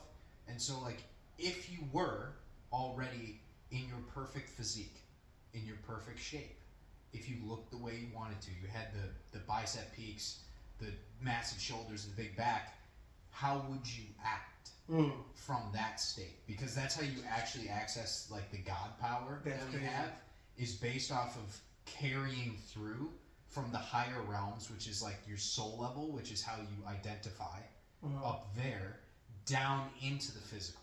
Right. So instead of trying to like toil and fight the physical, like fighting fire with fire, you just move where you are internally and then act from that state of being. I get that. So you're kind of saying too, like, it's backwards because you go into the gym already with negative energy. Yes. I look like this. I look like that. I need this to get better. I get that. Oh, that's crazy. Yeah. That's a great one, bro. Yeah. That's a good one too. You're right. Like I don't lift weights in order to look a certain way. I do it genuinely for the love of the game. You're right. Exactly. That's sick. I see exactly what you mean with like, that's my physical thing that I enjoy doing, and I get to pick what I do with my time while I'm here. But lifting weights is enjoyable to me. Yeah. So I'm going to look the way I look because I'm doing what I enjoy to do. Mm-hmm. But that's different for everyone. So people have to figure that out instead of buying all these bullshit fitness plans. Totally. And like, oh, well, you look like crap because you don't do 3 sets of 8 on bicep curls and you gotta shut the fuck up, totally. Jeff. Yeah, right. Shut the fuck up. That's a good one, though. No, dude, they're all rats. Good one. Because they don't tell the truth. That is the truth. Even all like the stupid proteins and like when people all start of it. to do, you're right. It's all. Why are you doing it? What's the other thing that's out of fear too? It's like the losing weight thing that makes them lose weight really fast. Everyone's been talking about. Oh, it's not Ozempic. Yeah, Ozempic. Is it Ozempic? Ozempic. The GLP-1 or whatever. Bro, this shit's crazy, dude. It's like people literally are just taking these pills now, but then they look like shit. It's because internally they're suffering. Exactly. On the inside, I think that's what it is too. It's not in alignment with who they are. That's a good point. I'm like, you're going to look, and like, not to judge other people if you're overweight, because I mean, sure, there's probably some type of genetic disorders, could be diseases, for sure. Whatever it is, whatever the okay. story is, that's okay. But where I come from on things is, if you want to change, if you want to be something better, if you want to grow, then I'll meet you where that is. Yeah, I see what you mean. I'll meet you where that is, and I'll help you from there. Yeah, that's But cool. like, you can't just skip it all and not change some of the habits, because like, if you just like magically could have a 6-pack put on you and have all that muscle and definition, and you want to look like a bodybuilder, but you don't want to lift any heavy ass weights, it doesn't make sense to the universe. Like, you're gonna end up looking like what you embody. Yeah, exactly. And so like, there's like, we have a bodybuilding champion at our gym. Really? Yeah. Is it that big, huge, like older dude? No, well, maybe I think he competes too. Does he? He's a big guy, man. But, he's like an older dude too, and I'm like, wow. Yeah, do you know Phil? That's who I think it is. It's Phil. I think it's his name. I think I've met him before. I think he's like 30. He's like our age. Is he like our age? He's like right around our age. Yeah. Wow, damn! I didn't think. But it's like, you're right then. Maybe no. What led him? I want to say, because there's a lot of bodybuilders, but there's only one champion. He's but got like, black hair. Phil. Yeah, it's like black. He's like the talent. I know who that is. Yeah. I've seen him at other gyms with my other buddy. But it's like, he's not training in order to like get more muscle or do this stuff. Like, he's genuinely doing it because he loves to do it. Yeah, that's cool. And so like, that carries him through the workout. Like, he can always do more. He has the energy to do more. He eats the way he eats because it's in alignment with the fact he's already identified as being a champion. Yeah, I see what you're saying. Like, I get what you're saying. Champions do champion shit. Yeah, that's a good. And so it's like, he's not trying to get to that point, because then you'll never get there. As long as you have this desire outside of yourself, you have an attachment that is exterior, that's off in the distance. That's in the future. You have to feel. You have to feel that Totally. now. How would you move with you from there now? That's a great fitness one, dude. That I hope more people do that. You're right, because everyone's doing it backwards. Yeah. You gotta already envision it. Go into the gym envisioning who you want to be, and not going in and wanting to have this, or not going in with the negative energy of the reason why you're seeing yourself in that negative way. You're right. It's just bad. It's bad mental going into. Yeah, I think it makes it easier too, because like, I notice a lot with people, because that's why you get trainers, because you don't know what you're doing. True. You don't know what you want to do. But I would ask the person, I think everyone just kind of needs to go into the silence and have a sit-down session with God, with themselves. For sure. And ask like, all right, like, what do I want out of life? What do I really want to do? And some people, it might be you're like in your 60s or 70s and you just want to go out hiking all the time with your wife, and you want to travel the world. You want to be in shape for that. Okay, well then you should probably put yourself into alignment with that and start hiking and going on trails and walking your dog, and just put yourself in those shoes. You don't have to be the bodybuilder, and that's the issue with social media, is we get too many images of other people and what they see as their highest self, and then we say, oh, well, I want what that person wants. What that person wants is different than what you really want, and their mindset on how to get there is different from you. I doubt you're willing to put in the amount of work, because a lot of the work happens in the shadows. That's a good point, though. So you want the end result, but you don't want to put in all the work. But it is the pictures of other dudes, like you said, like that people see, like, I want to be like him. It's like, he's not in the same thing that you're doing, though. He's not. He's in his own alignment. You got to find your alignment and what you want to look like. Yeah. And it's a really good point, dude. I think that's a huge issue with people. I think fucking Ronnie Coleman said it back in like the 90s. He's like, everybody wants to be a bodybuilder, but nobody wants to lift some heavy ass weights. Yeah, that's true, dude. That's a good and it's point. true. Yeah, I'm like, everyone wants to be bigger, but they don't want to fucking lift for it. Yeah. They don't want to be it. You know, it's crazy you say that too about that, because there was a guy that went out to the gym, and I think, again, I don't know if he's a bodybuilder. I don't know if his name's Phil. I know the Phil guy now for sure. Yeah, I know who you're talking about. I never talked to him, but I know who you're talking about. There's another older guy. He's probably in his late 40s, maybe. Maybe he's in his early 50s. He's a little older. You know Pat, the old guy Pat that's always in the locker room? He's kind of old guy. He's always walking around. Yeah, shorter. Yeah, short guy, yeah. Pat? He's always talking to this guy. They're buddies. It's like, oh, I know what you're talking about. Goatee? yes, goatee. Yeah, no, dude, he's my finance guy. He's cool. Really? He's a monster. Yeah, He's the strongest dude there. But it's crazy you say it, because about the, like, you know, you can't, like, you don't want to lift weights. Like, one time I was lifting weights, right? And I was struggling on a couple sets. So I was about to take off the weight and put less weight on. And he stopped me. He's like, hey, what are you doing? And I was like, nothing. I was changing weights. He's like, oh, why are you changing the weights? I'm like, because I couldn't get it all, you know. He's like, that's the best part. That's where you gain the most muscle. That's the best part. You know, I swear he said that. He's like, let me spot you. Do it. Go ahead. I'll spot you. I was like, really? He's like, yeah. And he's right, though. Like, when I started pushing the weights, doing, not just lifting what I know I could lift, again, when I really pushing it is when I saw the most gains. You know what I mean? Yeah. So it's like, that was a good point of view, that, you know, sometimes you got to push yourself a little. Like you said, Ronnie Coleman said it. You know, you don't want to. Everyone wants to be a bodybuilder, but they don't want to lift the weights. You're so right. Like, I didn't really want. I thought I wanted to be one, but then I saw, damn, I actually got to push this. This is hard. It's like, fuck, I don't know if I really want to be a bodybuilder. You know, it's really like you have to be able to move that central nervous system into that state of being, because like to move those heavy weights, you have to, I like to call it get a taste. Ooh. So sometimes like on like rows or on the decline, the plate load machine. Yes, I know. Like I can't do full 1 rep with 5 plates yet. So like I'll load that thing up on each side. So it's like a lot. Wow, yeah. But I call it just getting a taste, where it's like I get it off and I just struggle there. That's see cool. how long I can hold it and push it. It's only halfway up, but I'll push and keep fucking pushing for like 30 seconds. That's actually and it's hell. But I'm like, I just need to get the muscle to know that daddy's coming for you. Like, you will the muscle grow. memory, that's sick. Yeah. Like, you have to grow. And that goes back to, there's another guy from, I want to say it was like 80s was when he competed. I think he competed against Arnold. Oh, wow. Once. Yeah. Mike Menzer. I've heard of that name. Yeah. Definitely heard of Menzer. It's like the granddaddy of like actual fitness. I think I've heard of this guy. Dude's goated. But he always have his last set. He doesn't believe in training all the time. You don't need to overtrain. Right. But like the last set you do, try and get to like 8 reps or so, and always hit failure. You must hit failure. Yeah, Tom I've heard Platt that. said it too with Yeah, I've heard squats, where he's like, you must fail.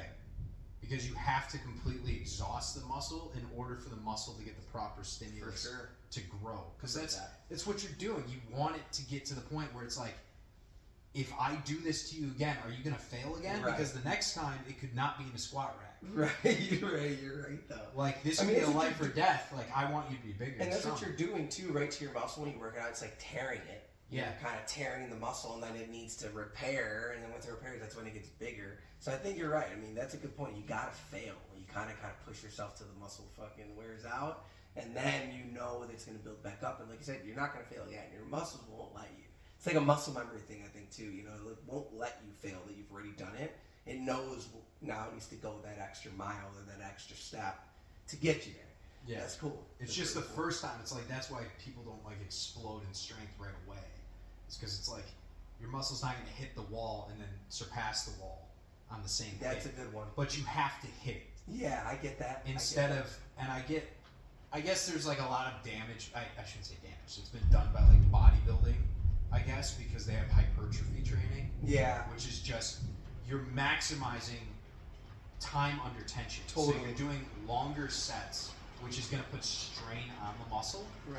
Plus you're flooding with all the blood, because it's like, dude, if you do like 12 reps of something and it's over a minute and you're doing slow controlled, not only is the tissue getting more blood flow to it, which is going to expand it, but the time under tension is going to cause a lot of strain. So that causes the massive amount of muscle gain But if you're talking about like strength training is different. You gotta hit the fucking wall. That's a good point, though. I never thought about it like that.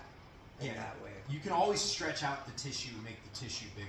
But to make the tissue stronger, you have to properly hit the stimulus of failure. Yeah. It's a really good point, dude. Damn, it's a good one. I like that. Now, as far as like cardio, I don't know. Cardio's tough, dude. Even for me, I fucking hate cardio. My one buddy that I go with all the time, he loves it. He'll be on the Stairmaster, treadmill, let's go on the bike. I'm like, damn, dude, I don't even fucking love it. I do a lot of the elliptical. Yeah. I like the elliptical guy. The elliptical's cool. I always like elliptical. That's a good one. I always found for me, it's like I have to find the type of cardio that I actually enjoy doing. Because like I'm not gonna just run on the treadmill because it's good for my heart. That's a good point. If I hate doing it. Yeah. But I like doing like the probably around like 3 miles per hour on the highest incline. That's what I do too. And just walking like that. Because I love hiking. I love Right. that. So like that works. I like swimming. We should do that. Yeah, like that should type go of on a stuff. hike. Dude, yeah. There's some You great and I spots should go around here. somewhere, dude. I'm serious. We should go on a hike. That sounds like a lot of fun. I've been like meeting so many people, like my barber. I just got my hair cut, and you know me, I love golfing. Yeah. He was like, "Dude, you golf?" I'm like, "Yeah, I love golf." He's like, "We gotta go golfing." I love golf. I'm like, "What? That's sick." Like, I actually do like hiking. Like, I would love to go hiking with someone. Go up, just take a nice long walk, talk about bullshit, like we already do. You know what I mean? And like, Yeah. that's what I'm saying, bro. And maybe we'll bring all you with us. You know what I mean? Like, that'd be sick Just too. film. Right. I was thinking about getting a pair of those glasses. Ooh. You And should then do just, that. like live What do they stream. call those? I would probably get an off-brand because I don't know if I could actually have the Meta glasses. Meta, that's what they're called. Meta glasses. Because I'm banned on there. Oh, yeah. So like, nah. I don't know if that'd work. They'd Fuck be 'em. like, you need to sign up, and they'd be like, Fuck 'em. oh, we IP banned you. Yeah, see, but nah, you're right. Fuck it. I think that'd be cool though. You should get something like that, like the Meta glasses, or like you said, something where I don't know, you can hold it or Like have a little GoPro. That's sick. Wear my special short bus helmet. That'd be cool though. Honestly, that'd be sick though. Put it on the front. I think we'd have a lot of fun doing a hike. Yeah, that'd be a fun time. I agree.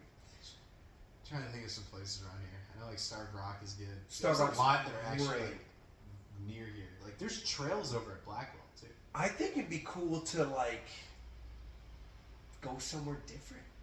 Yeah.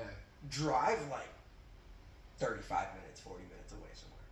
You know what I mean? Like here it's close. I mean, you're right. We can go to a bunch of different places here, but you know, like you said, like Starved Rock's nice. That'd be a cool little drive. And go walk that. That's a great hiking area. Maybe some places in Indiana. I'm sure the dunes are not too far away.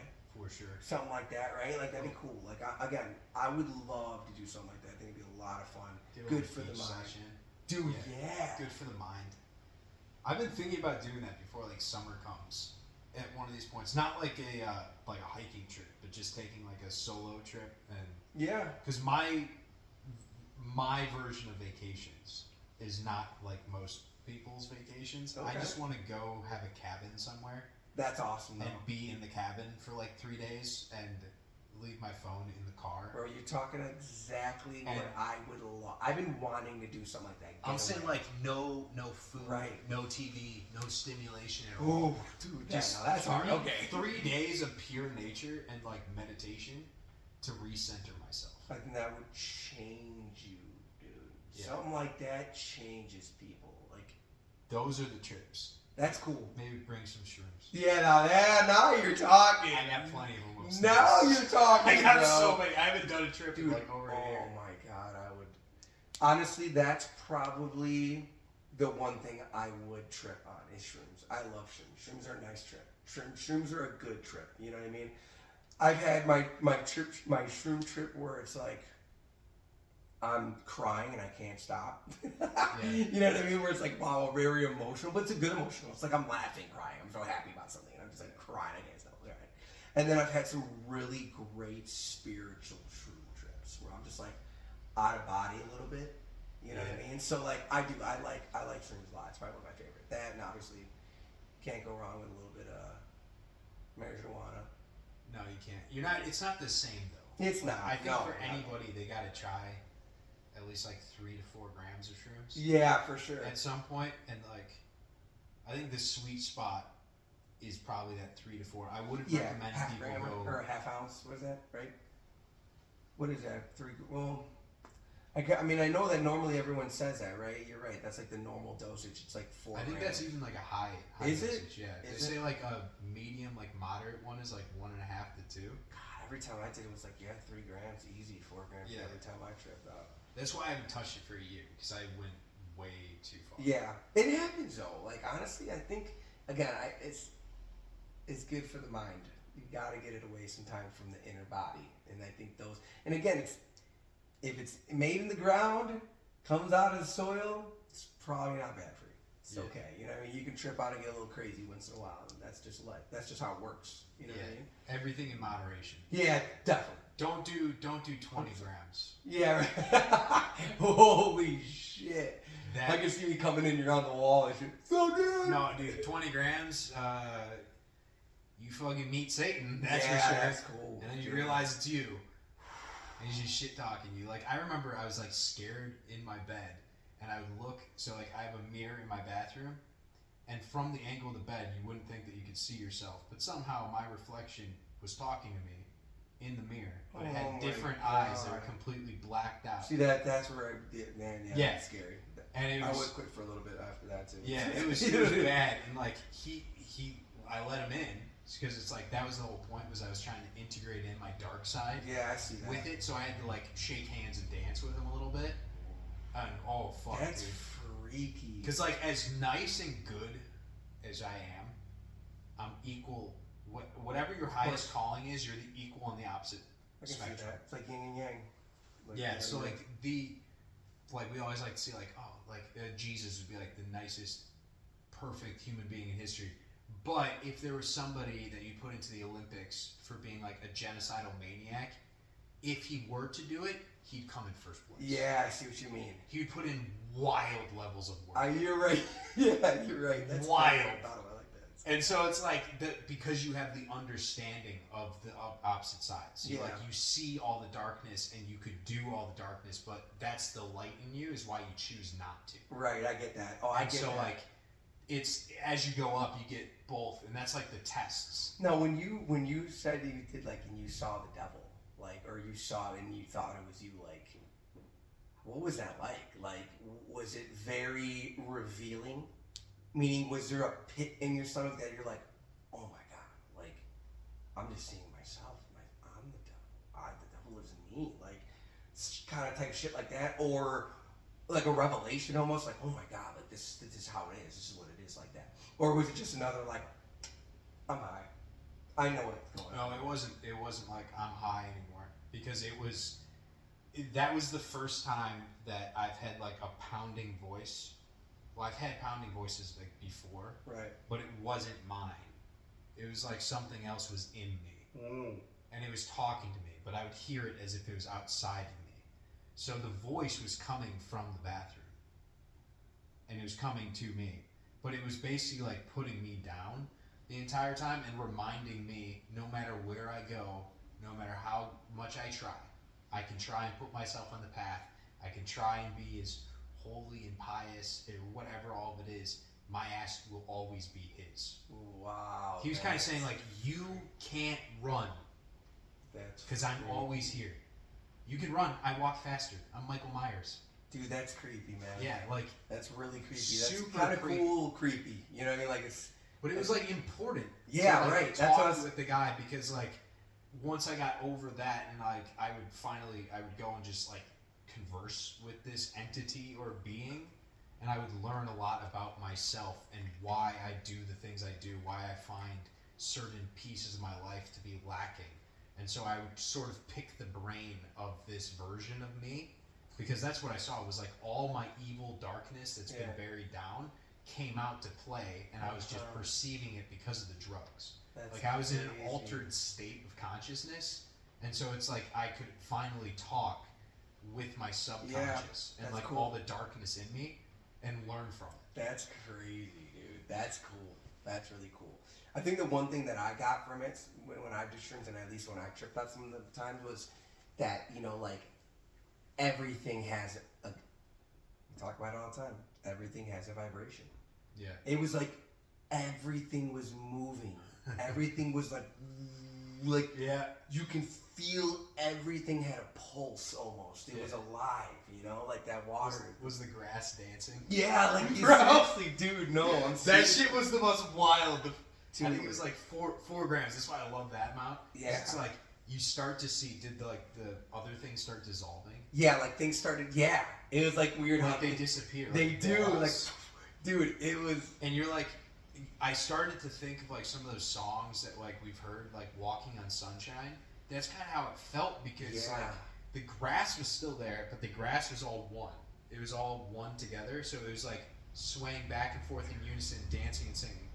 Then like the fucking trees, the roads, other cars, they all disappeared. They turned into like these fields. Yeah, you're right. And so I started to just perceive like these bubbles of energy Whoa, everywhere. Cool. And I was just like walking around on sunshine, and That's a great way to put it, though. Yeah, that it was weird, and I loved it. And like, I wish I like had videos of like what I was doing. Too.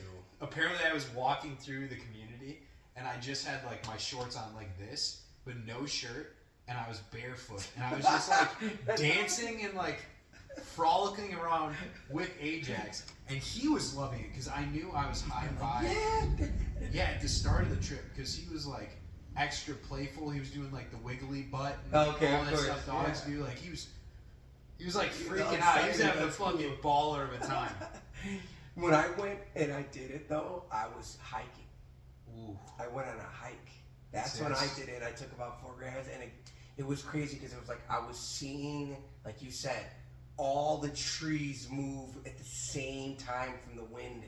And then there was a point where all the leaves, if I got really close, it was almost like the leaves were just dissolving, and all I could see were the branches. It was so crazy, dude. It was so, but again, it was like a nice trip. It wasn't like for me at least, a lot of times I've done it wasn't like an uncontrollable thing. It was more so, again, I was not in control of my body, I guess I can say it. It was an out of body experience though. Like I knew that I was out of body. I knew that I felt something different. It wasn't me. I wasn't really in my body anymore. But you know, I still felt control. There was a point where I came back and I'm like, okay, whoa, I'm fucking high, right? You know, so that's kind of what I felt from it. Yeah, that's definitely in alignment. Like yeah. It was weird. It's like your ego almost dies a little bit for a while. For sure. That's like the out of body sort of like, because everything, it felt like you could feel everything. Yeah. So it wasn't like you were you anymore. It was like you were part of everything, but then like the ego mind quieted. So like there was no questioning. Right. When I was in the middle of the trip, like I could pick up a leaf, and it would be like you see like the little veins in the leaf. And it would be like you could see it like pumping. Yeah, right. That's and like it was living. Everything was alive, and it was all like coexisting together perfectly. But it felt like you were a part of it. And so like the piece of your mind that questions things and being like, oh well, a leaf's not gonna be fucking vibrating. Right. Like that part of me shut the fuck up. Right. You're right. And I was like full send like down the rabbit hole. I was like, yeah, man. Can I read that bunny's thoughts over there? And the bunny would like turn its head and look at me, and I was like, oh shit, dude, that's cool. I was like, that's crazy. What's up, my G? I think we're gonna have to do that a couple times and do this, right? Like, hey guys, we, you know what I mean? Can you imagine that? Like, dude, hey guys, dude, that would start. I would just have like shades on, like. That'd be kind of cool, though. I'm not gonna lie. Yeah, we might need to do that. We might need to do that. I think that one would be like, I want to dress up as like a pirate or something. We gotta do something like that. That would actually be a lot of fun. Do something weird. We gotta do that. Yeah, that'd be a lot of fun.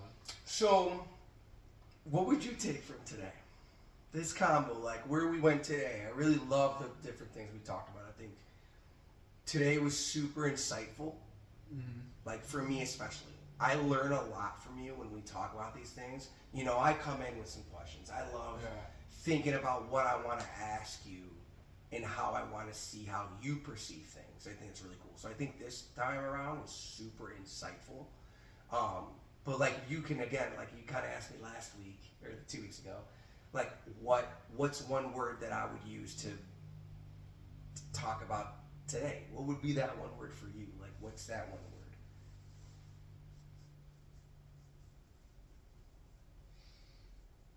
Probably intention. Ooh, that's just looking back at some of the conversations. I think we could sum it up, whether it's like the news, the politics, the wars, the dating. Like, what is the intention that you're embodying in that present moment that's carrying you to the action that you take?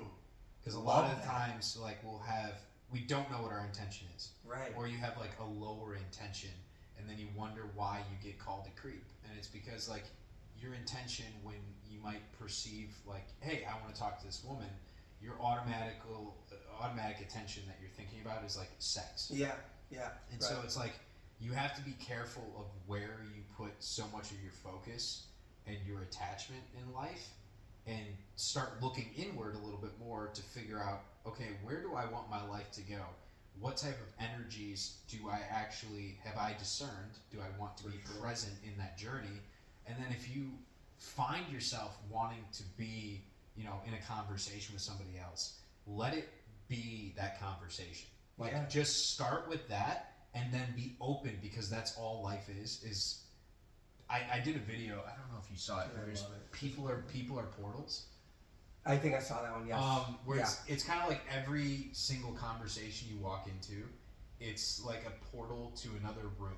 I've seen this video game. Oh, I think I've seen this video. So it's like you have to be open to actually opening the door and going in and then discovering what's in the room. And sometimes it's not something that you like. Right. It could be like an enemy, or like if it's like a video game, it could be like some boss. Yeah, right. But boss level, that's cool. That's the only way you level up, is by going into those new rooms. You defeat the boss, and then by defeating the boss, you gain experience, which incredible. We can translate as like self-worth and growth, and like you learn new things, you expand.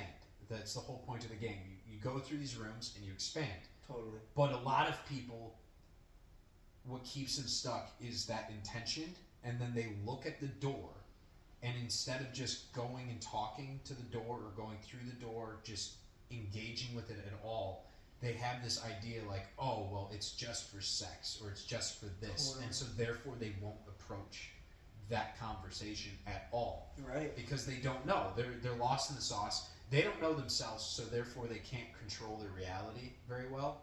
And so they don't know what they really want out of life. And so they see all these different people that they're attracted to, and instead of just getting to know some of them, right, they won't talk to any of them. Yep. Because they're worried about and I like to call it one-itis, where it's like you get obsessed with people, and it's just like, oh, they're my everything, and you put all your eggs in one basket without actually like going up and talking to the person holding the fucking basket. You're right. That's a great dude. And I'm like, dude, like fix your intention, fix your vibe, and usually the intention inward is the most important, where it's, what are you trying to embody? Yeah. What is your higher self telling you as far as your blueprint goes, for like why you're here, what your purpose is? If you find your purpose and you embody your purpose and you carry yourself with intention through all of your actions, because it's part of your alignment for why you're living this life, right, and you remove a lot of like the lower emotions and attachments that we have with those emotions to other people, like you other than dating, like, oh, I'm not going to talk to that girl because I can't get her ass cheeks out of my mind. Like, right. You have an attachment between sex and women. But there are some people that, oh, I'm not going to talk to that person because they're a Democrat, so they must be a bad person. That's a good dude. I'm not going to talk to them because they're a conservative. I'm not going to talk to them because they're a Muslim. Great point. It's like we have all these fucking attachments, and that keeps us away from living in the present moment. And the truth of all of it boils down to thought. When you start thinking too much and you don't just take the intuition and act on it, that's when bad things happen. Yeah. That's what keeps you stuck in life. Because like you had the intuition come to you, like, damn, I find that girl beautiful. Good. Go. Yeah, that's your... Go talk to them. Go get to know them. And then if that door leads you to love, then experience love. But wait to experience the fucking love until the other side of the door. Yeah. Dude, that is a great explanation. Intention. Bro, that is everything. I love that was your, like, that really put things even into perspective with everything we were talking about today. intention. You know Fitness, all of it. Yeah, dude. What is your intention? Dude, that's... Are you going to use the same word? What word were you thinking of? Like I said, I think my word was just, again, because I take a lot, I learn a lot from this. And just talking to you, I get a lot of good insight. Sometimes, especially for me, I think about a lot of things on my own, right? So I'm always in my head, which is not bad. I mean, I analyze things, I think about things, but it's really cool to hear other people, especially people that you believe in, you trust, you have faith in. Like I have faith in you and everything, you know. So it's like I like some of the things you say. It's insightful. It makes me think about things differently now, and that's what that's the word I'm taking from today. So a lot of things you said to me, was insightful. I'm like, wow, I never thought about it like that. I never put that into perspective. I never viewed that point like that just now. Even just you saying, you know, talking about that in politics and saying, you know, like, yeah, we just think we have this thing that person, because he's a Democrat, he's a bad person because I don't align with what. But instead of just, you said, meeting that door, having that conversation, going for it, the girl, then you'll learn a little bit more. You'll get maybe a little more insight. You'll get a little bit more confidence in what is going on, you know? So that's kind of my word of the day is, again, insightful. Today was really insightful for me. I think I learned a lot of, and just understanding a lot of different other points of view that I didn't before, that I never took into perspective before. I appreciate that. Yeah, dude. I mean, I learn a lot whenever I talk to you, really anyone. Like, for me, it's weird because I get more of my soul unlocked the better questions and things that people bring out. Cool. It I don't know how to describe it other than it feels like I have like an endless stream that I can pull through me, but I have to get put into that state. For sure. Or I have to get myself there, but that requires me sort of walking the Jesus path, which I'm not the best at all the time. Of course. And then it just flows through like it's everlasting water just coming out. But you're like a... And it's hard though. You're smart, man. Like I love the way you think. I think that, and that's what I view. I'm the type of person, I like pulling things out of people. Even in my everyday work where I work now, you know, I'm a manager for an operations facility. Like, people love working for me because I pull things out of them. I like to try to do that, and I see that in you, that you have a lot inside that is like unhacked, or what do I say, like untapped potential there that I can learn a lot from. So I love asking you questions because, again, you have a lot of knowledge.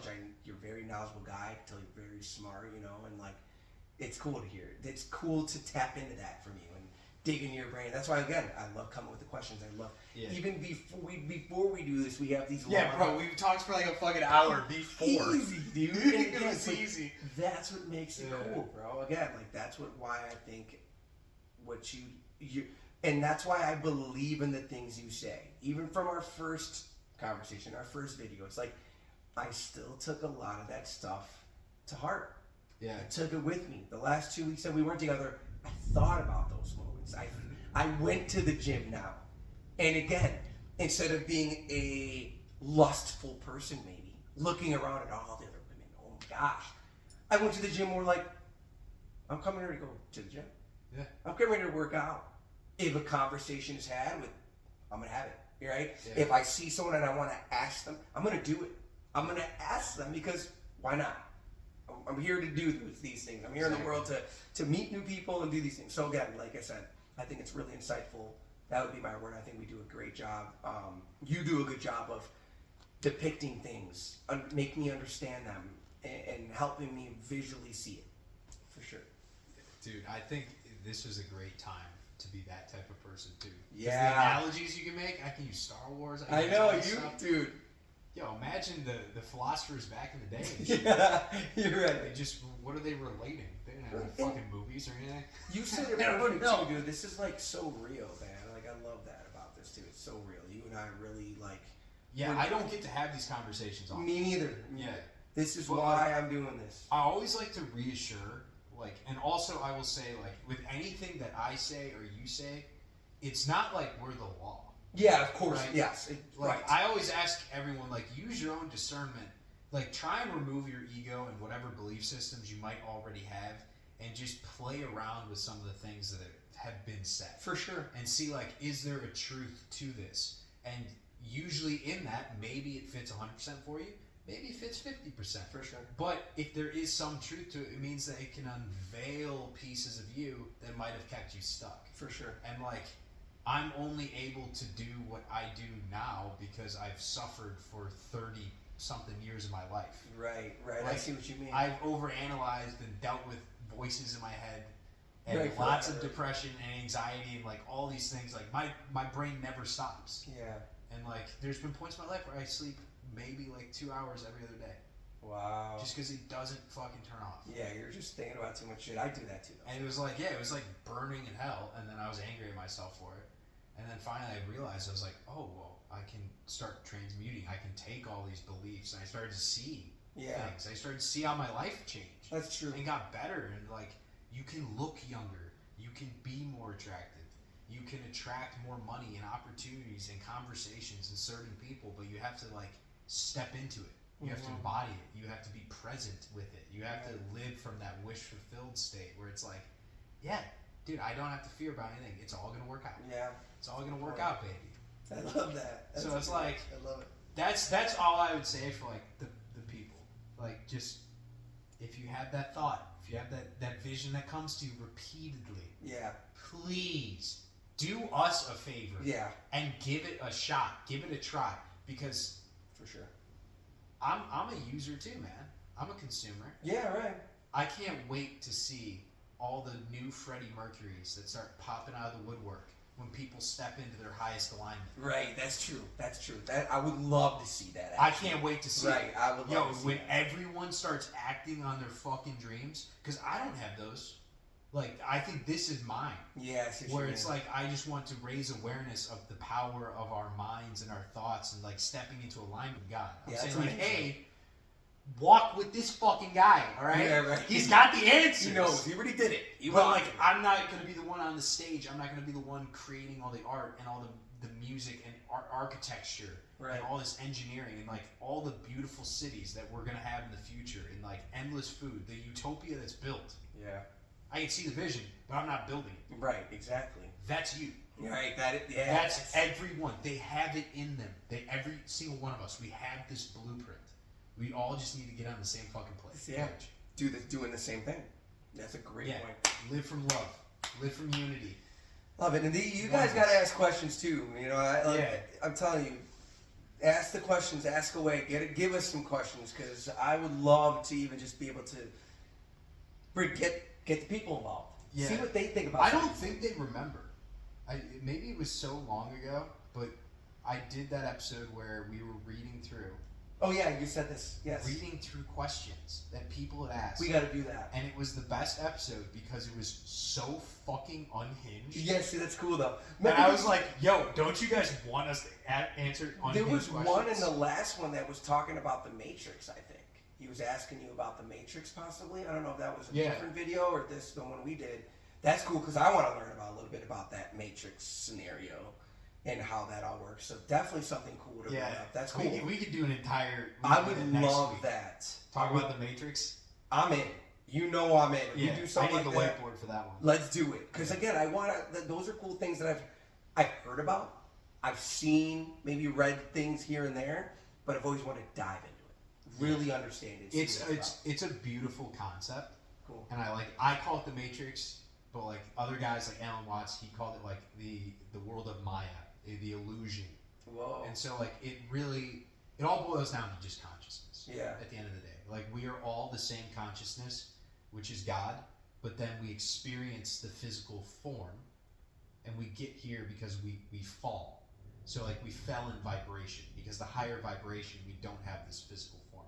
So like we experience this matrix because we perceive everything else with our physical senses, but really what we get is just an attractive field based off our own energy. Okay. And so it's really a discussion about how yes, everyone else is real. I don't want to be that guy saying like, oh no, of course, okay, no other consciousness exists, because that is part of the discussion where you're like, oh well, I'm the only consciousness that exists. Yes, for how your life turns out. Oh, I see. But the caliber of your life and how it turns out is based off of your internal vibration and your alignment. Okay. And so within this matrix, yes, there's physical things that happen, and you could have any experience you want. But what dictates that experience is how you play within the playground. I see. And how your energy works. And a lot of it comes down to cycles. And that's why you have, like, going all the way back to the beginning, like reacting to the mirror. If you want a better reflection, you have to act as if it's already perfect. I see. That's crazy. And so that's the matrix. Yeah, that's cool. Damn. Where it just keeps reflecting back to you what you believe about it. So, like, our job here is to learn that we are God. And so what would God do? God would have godly thoughts. And then God gets godly outcomes. I see what you're saying with that. That's cool. So the Matrix is really conscious. It's really just consciousness. That's cool. And our ego We gotta do the one on is Mr. Smith. Oh shit. Dude, I get that. Yeah. I get that. Dude, we gotta do a whole one on And Matrix. I wanna know we have more higher about thought and consciousness because of our neocortex. Yeah, right. That's so crazy. See, I was just gonna ask you too, like, does that really make sense, right? Like the Matrix, the movie, and actually, that's crazy. That's actually kind of cool. That's actually kind of. We gotta do a Matrix one. I want to learn more. There's so many good lines. I think my favorite one from the entire show is the Oracle asked Neo if he wanted a piece of candy, and then Neo is like, "Well, why would I say yes or no if you already know the answer?" And she's like, "It's not about whether you say yes or no. It's understanding why you did what you did." Oh my god, I remember that part of the movie. And that is the sauce. That line right there unleashes people. That's cool. Because then they're like, wait a minute, why do I keep doing the same habits, the same actions, the same cycles over and over again? What is the underlying why? Dude, that is a cool one, dude. It's like trying to, like we talked about earlier, like, what is the truth? We're all just trying to search for the truth. Right? That's crazy. Why? Yeah. That's a good one, dude. We gotta do the Matrix. I wanna do more about that. We gotta talk about that way more often. I love that. It's a great one. It's a really good one. Yeah, that's in the wheelhouse as far as like what I've given. Some of them are like, I love that. Some of the spiritual concepts are like crazy. I'm like, I think the Matrix is too far out there. I think the Matrix is a good one because again, a lot of people can probably relate to it. They kind of understand it in a level of, again, the movie. At least for me, like, you helped me really understand when you said Mr. What's his name? Mr. Smith is your ego. Like, oh my God, you're right. Like, holy shit, if the Matrix on in Mr. Smith is your fucking ego. That's crazy. Trying to drag you back. That's a good one. That got me thinking, man. My brain is stirring right now from you saying that. That's cool. Actually, what's funny is the reason I like the term Matrix so much to talk about consciousness and like how this world works is I see one of the biggest hurdles in the future to get over to introduce God back to the people is dealing with the scientific community. Yeah, that's... And so, like, wow. Coming from that state of being, if you define the universe as, like, a electrical system that is, like, a confined system where everything is just electrical and there's inputs and there's outputs, that might be easier for them to understand. I see. And then they could put a face to that thing, yeah. But then understanding, like, okay, well, if this is all just within time and space, this electrical thing, like, what is God? I'd be like, well, God is each and every piece. He is the electricity himself. I see. Okay, yeah. So that's really all God is. That. It's not like that concept of, like, the dude out in the clouds somewhere that loves you, and then there's this bad person over here that they hate you, and you, like, get rid of all that. It's just energy. It's just energy. Wow. And so, like, you are just, like, a singular point of that, but that singular point is a physical expression of God, just fractalized out. I see.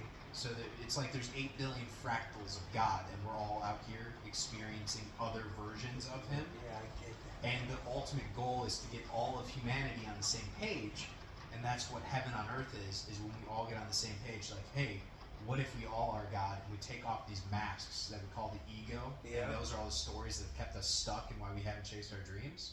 And we believe and we have faith like a mustard seed. And we start actually doing it. Damn, that's crazy.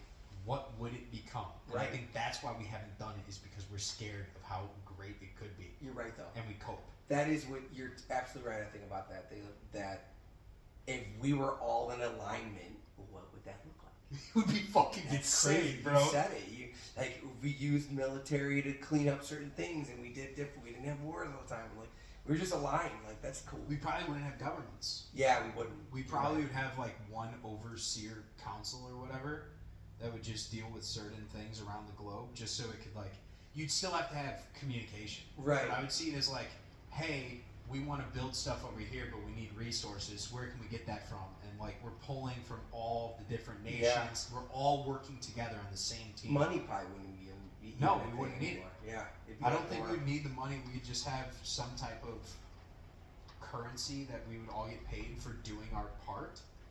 Yeah. And then you wouldn't worry about the cost of things because everyone's just doing their jobs because that's why they're here. They Or genuinely maybe enjoy it.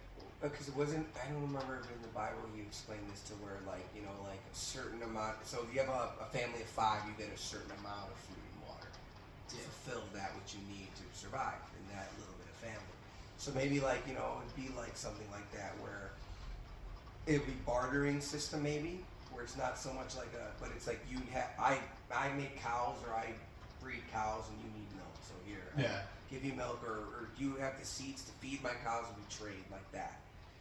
I don't know. That's a really good one though. That's really interesting. I wonder what the world would look like if That's the thing, because we have to like bring it into the modern age. Because like we still have bartering, but we've just shrunk it down to dollars to make it easier. Because we all want these things.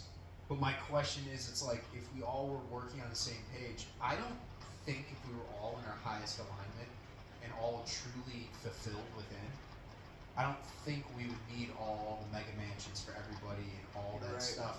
I think it's more on like a case-to-case basis, but people would finally just be like content just all the time. Yeah. And they would live where they want to live. We'd have no issue building homes. Everyone would be employed. You're right.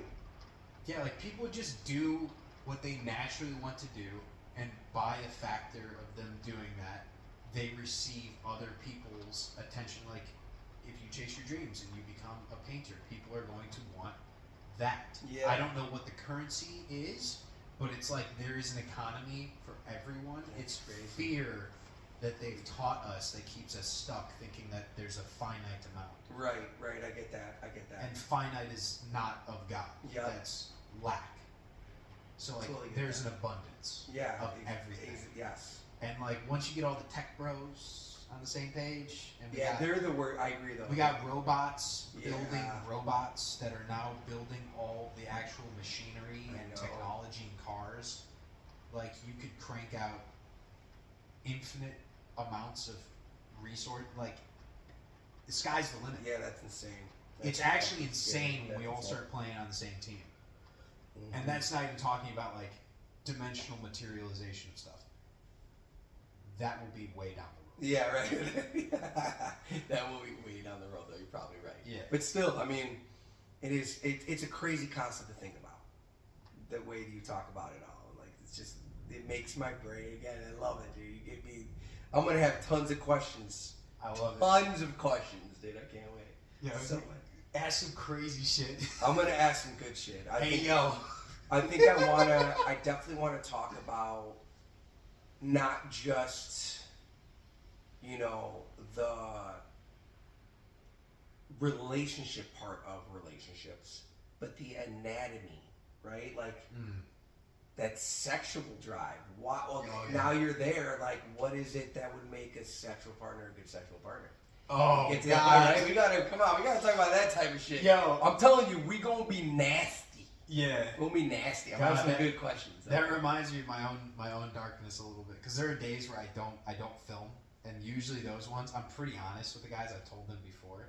Those are the ones where I get that thought that comes, and it's like a very risque. Yeah, right. Risque. I like that. And some of them is like, how to fucking, like, fuck. Yeah, exactly. How to absolutely slip and slide. That's what I'm trying to say. Waterfall on I would love to. I mean, again, I know Yeah. there's a lot of guys out there. I have friends and myself that talk about that type of thing and how do I get a girl going? How a girl gets a guy going? What's their best thing? Again, I have a girl that I'm friends with at work. She's in a dating world. She tries to talk like, what do guys like? What are they looking for? It's like, sexually though, right? Yeah. Intimacy wise. How does a guy like being kissed? How does a guy like, so it's kind of cool. I think that's something I would love to talk about. I think a lot of guys probably want to know about that. And women too. Like, what makes a man go, right? What makes a man fucking do his thing?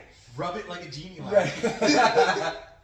So, like, things like that. Definitely want to get into some more political stuff. I think it's always a good thing to talk about. I know we don't like to put our energy too much towards it.